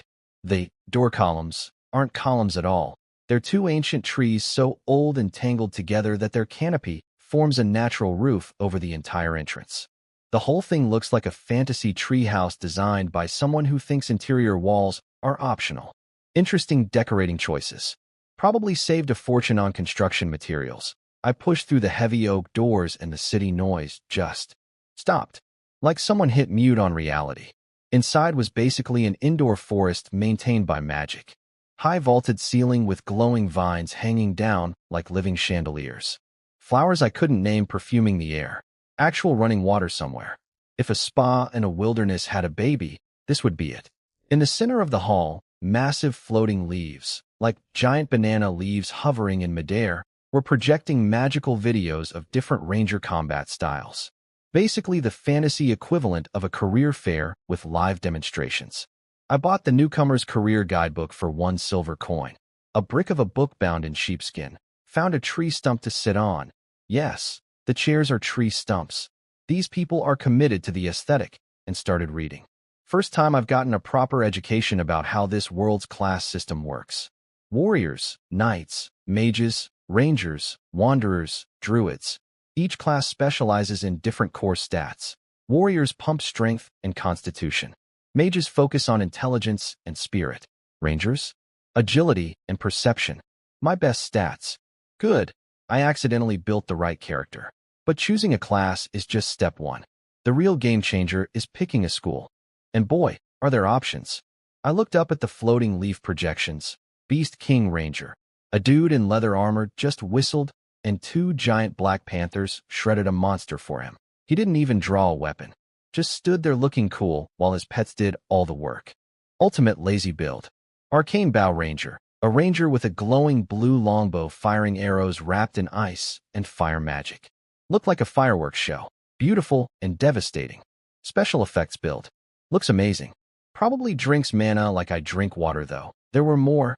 1,000 mechanism rangers who set up elaborate mechanical traps like a tower defense game. Blade Howl rangers who dual-wield swords and fight in melee like they forgot they're supposed to be ranged. Shadow rangers who specialize in assassination and stealth. Over a dozen schools. My head was spinning. Then one entry caught my eye. Silver Star Ranger. The cold gleam reflecting off the arrowhead lasts only an instant. This school pursues absolute speed. To the enemy, every arrow is nothing but a silver afterimage, like a shooting star streaking across the night sky. Beautiful for a heartbeat. And that heartbeat means death. Speed shooting school. My finger froze on the page. Old John. That grumpy, drunk, lonely old man sitting on his broken roof every clear night, silently polishing a bow that was never good enough, staring at the stars like they owed him something. He never talked about his past, but in his final moments, those cloudy eyes still had that fire. That, I almost made it. Look, that haunted me more than any monster ever could. Silver Star Ranger. That was his dream. The one he missed by 1 step. The one he died still reaching for. I closed the book, stood up, walked straight to the professional examination registration counter. Long line of nervous young adventurers, all fresh to the big city, faces cycling between, "I'm going to be amazing," and "I'm going to throw up." See, you can't learn any school techniques without passing the professional exam first and getting certified as an official ranger. Otherwise, your only option is the Apprentice Academy, next door, where they charge you a fortune to teach you things I already know. Next, the clerk behind the counter, middle-aged. Thick glasses, zero enthusiasm for human interaction. Looked me up and down with the energy of a man who's seen 10,000 hopeful kids and knows most of them will fail. I'm here to register for the ranger examination. Registration fee is 10 gold coins. Non-refundable if you fail. How much? I nearly bit my own tongue off. 10 gold coins. I just survived a convoy massacre, fought professional assassins, watched people get deleted by demon fire, and nearly died 3 separate times on that trip, and the total payment was 15 gold. This exam costs 10? You could just rob people. It would be more honest. The clerk was completely unmoved. He'd clearly heard this exact outburst 400 times today. Same price across the entire continent of Eresha. He pointed at a notice board. Being a ranger is a noble discipline. Any random person who picks up a bow and calls themselves a ranger is just an archer. This fee covers the venue, the examiner, and a threshold to prevent time wasters. Then, the knife twist. Also, it's per attempt. Fail this time, pay 10 gold again for the retry. This isn't an exam. This is organized robbery with a receipt. But the cold math was undeniable. I can solo second-tier monsters easily now, but third-tier bosses always travel with packs of smaller monsters. I don't have any area attacks. I have to shoot them one by one like playing whack-a-mole with a sniper rifle. By the time I've exhausted myself on the bodyguards, the actual boss fight begins, and I'm running on empty. I need new skills. Real professional techniques. And this 10 gold shakedown is the only door. Can't catch the wolf if you won't risk the child, as the saying goes. Fine. My hands were physically trembling as I counted out 10 gold coins and slammed them on the counter. The clinking sound was beautiful and agonizing, like hearing my own wallet's death rattle. Very good. The clerk swept up my money with practiced indifference, produced a numbered token, and pointed down the hall. Straight back. Your examination number is 36. I stared at my suddenly very light coin purse. I walked into that city with 15 gold and change. Map, -5 silver. Inn, -40 copper. Food, minus a few more copper. Exam, -10 gold. I've been in Frostwind City for less than 24 hours, and this place has already mugged me more efficiently than every monster and bandit I've ever faced combined. But somewhere in the back of my mind, an old drunk is sitting on a broken roof, looking at the stars. Let's go past this exam, old man. For both of us. Outdoor archery range. Autumn wind biting through my armor. First test, moving targets. Group 1, step forward. 5 of us lined up behind the white line. Downrange, 100-meter rail system waited. No warm-up speech, no pep talk, just the grinding sound of gears and 20-disc targets launching sideways at nearly horse-galloping speed. The other 4 started frantically calculating lead distance, wind compensation, trajectory arcs. I just asked the wind to drive. Guerrilla archery, active. Blue-green breeze coiled around my fingertips, flowed down the string, kissed the arrow fletching. Twang. The arrow didn't fly straight. It flew in a micro-curve, wind-corrected, GPS-guided, heat-seeking missile-level precision. The disc was mid-slide when the arrow caught it dead center. Bullseye. Second arrow. Bullseye. Third. Fourth. All center ring. I didn't move my feet. Not one step. Just stood there like a statue that occasionally murdered targets. The half-elf next to me had emptied his entire quiver and hit nothing. He was staring at me like I'd just performed witchcraft. Which, technically, I sort of had. Number 36, pass. Number 33, pass. Everyone else, eliminated. Leave immediately, 2 out of 5. 60% failure rate on the easy part. That 10 gold coins was looking less like highway robbery and more like a reasonable idiot filter. I walked through the heavy iron door at the back of the range. The real test was behind it. Stage 2, combat simulation corridor. Behind that door was a massive indoor dome, like being swallowed by a whale. A winding path stretched into the distance, flanked by alchemical pipes and glowing rune formations. A red-haired female examiner stood on a platform above, pointing down at the course. Rules. Run from here to the finish line. 5-minute time limit. Step on every light marker on the ground. Each one triggers target positions. Hit all combat targets. Hit more than 2 civilian decoy targets. You're out. She paused and smiled the way a cat smiles at a fish tank. Good luck, future rangers. Beep. I exploded off the line. Wind energy under my feet, body practically hydroplaning across the floor like a leaf in a hurricane. 50 meters in, the corridor tried to kill me. Whoosh. Not natural wind. Industrial-grade chaos generated by giant bellows and wind element magic circles on both sides. Gale force crosswinds strong enough to make standing up a challenge, let alone shooting a bow. First light marker. I stepped on it. 3 red combat targets popped from the walls, and the side wind was actively trying to blow my arrows back into my own face. You want me to shoot in this? Normal archery? Impossible. The arrow would corkscrew sideways the instant it left the string. But MY arrows aren't normal. Equipment resonance let me feel every vibration of the bowstring in the storm, sensing the wind's rhythm through the bow itself. And if the wind wants to fight me, I'll cut through it. I wrapped guerrilla archery wind energy around the arrow shaft in a tight spiral, turning the arrow into a drill bit made of air. Twang. The arrow screamed through the crosswind like it was offended by the interference. The gale that would have sent any normal shot spinning into the wall got split open by the spiral pressure. Arrow punched clean through the first target's throat zone. Second, third, same treatment.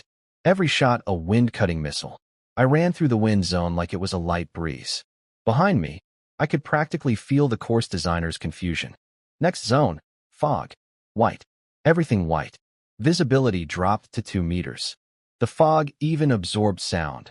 No echoes, no spatial awareness, nothing. Just milk-colored nothing and blinking red markers somewhere ahead. Most people would be stumbling blind, bumping into walls, and getting surprised by targets popping up at point-blank range. Good thing my skill tree is comprehensive, weakness insight on. The fog dissolved in my enhanced vision, breaking apart into translucent particles. Behind the white curtain, every hidden mechanism, every spring-loaded launcher, every concealed target lit up in glowing outlines like a cheat code overlay. I sprinted through the fog zone, aiming at targets that hadn't even deployed yet. The mechanisms would click, and before the target finished standing upright, my arrow was already in its forehead. Mixed in among the monster targets, civilian decoys. Wooden puppets shaped like women holding babies, old men with canes, children. Designed to make panic shooters waste their limited mistake allowance. I saw them all, crystal clear in my enhanced vision. An arrow would whisper past a mother and child puppet's scalp, close enough to ruffle its wooden hair, and nail the goblin with an axe, target hiding directly behind it. This course was designed to test perception, composure, and target discrimination under pressure. I was basically playing it with the answer key taped to my screen. Final zone. The fog vanished, replaced by sand. Not just wind this time. A full-blown sandstorm mixed with gravel. Tiny rocks pelting my face like nature's shotgun. Opening my eyes meant instant sand blindness with bonus crying. Even weakness insight was getting scrambled. Too many particles, too much visual noise, the overlay flickering with static. They don't mess around. I closed my eyes. Covered my mouth and nose with wind energy. Can't see? Fine. Blind fight swordplay doesn't need eyes. The skill works on air current detection, not vision. And even though I'm holding a bow, the perception principles transfer perfectly. Sand particles hitting wood panels, that's a target. Spring mechanisms engaging, that's a launch. The tiny whisper of a wooden shape cutting through the sandstorm, that's incoming. Left, 3 o'clock, something heavy just popped out. Sounds like a shield-bearing target. Twang. Crack of splintering wood. Hit. Right side, light and fast, small friction sound, rapid movement. Twang. Hit. Almost at the finish line when I heard something extremely faint buried in the storm noise. Light as a startled bird. My body reacted before my brain.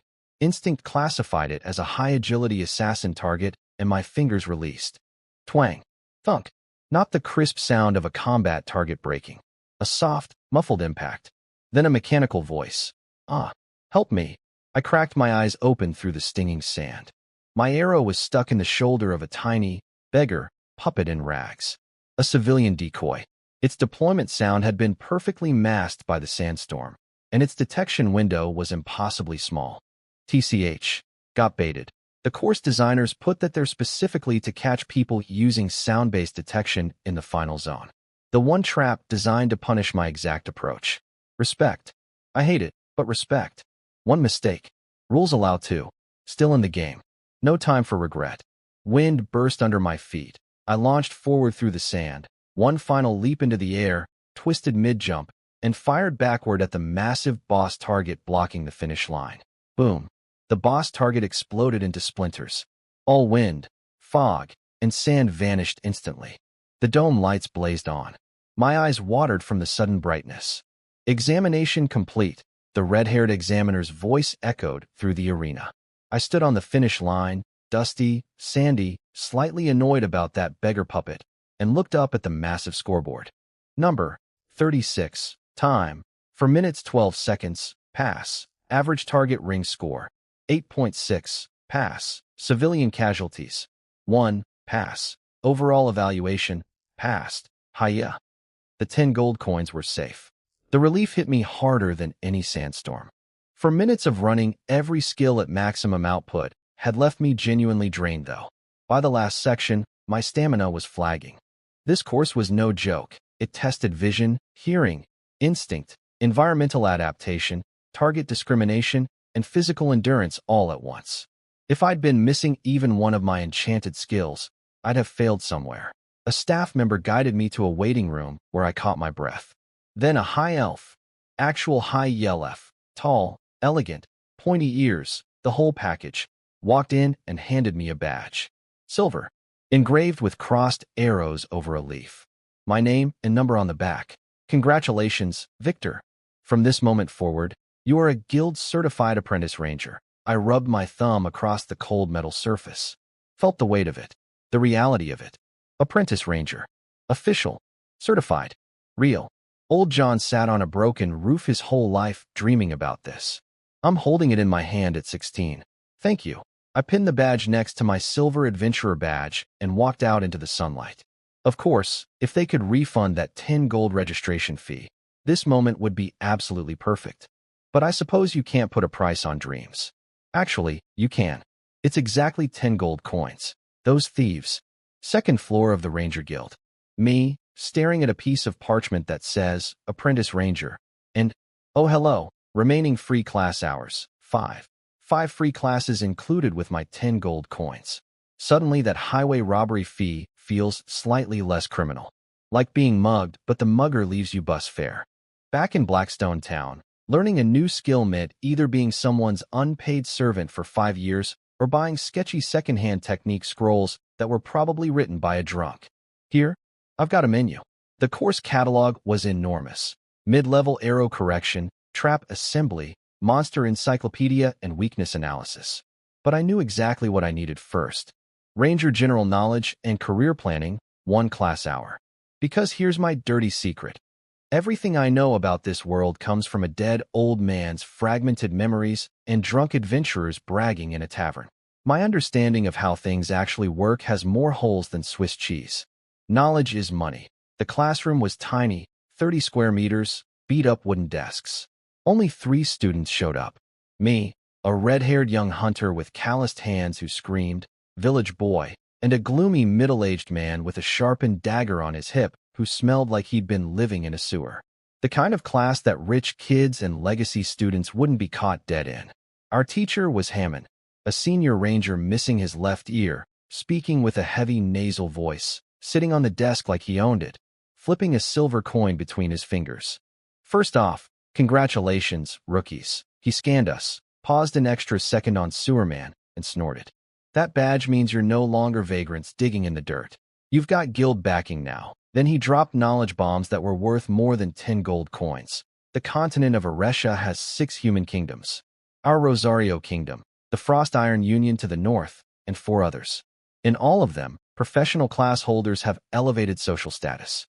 The Ranger Guild handles training and technique inheritance. The Adventurers Association provides the platform to turn those skills into money. They're partners, not competitors. And the real kicker, that apprentice badge? Take it to the Adventurers Association and you can register directly as silver rank. The red-haired kid's eyes practically shot laser beams of excitement. I raised an eyebrow too. Normally, silver rank requires months of grunt work, 50 E-rank tasks minimum plus a trial exam. I literally just went through that nightmare in Grey Whisper Forest. And these guild kids can skip all of it by flashing a badge? That's the value of the threshold, Hammond said casually. As a professional, you get access to the association's second floor. Real commissions, high-tier monster hunts, ruin expeditions, payment in gold. He explained the guild's internal ranking: apprentice, senior, executive, master. Master-level rangers can pin-kill a lesser dragon with a single arrow. No combat skills taught in this class. But the strategic value? Immense. I now understood the continent's power structure, professional privileges, guild rules, and most importantly, where the money is. Next topic, school selection. Hammond explained most professionals specialize in one school, maybe dabble in a secondary. I did a mental inventory of my skills and realized something hilarious.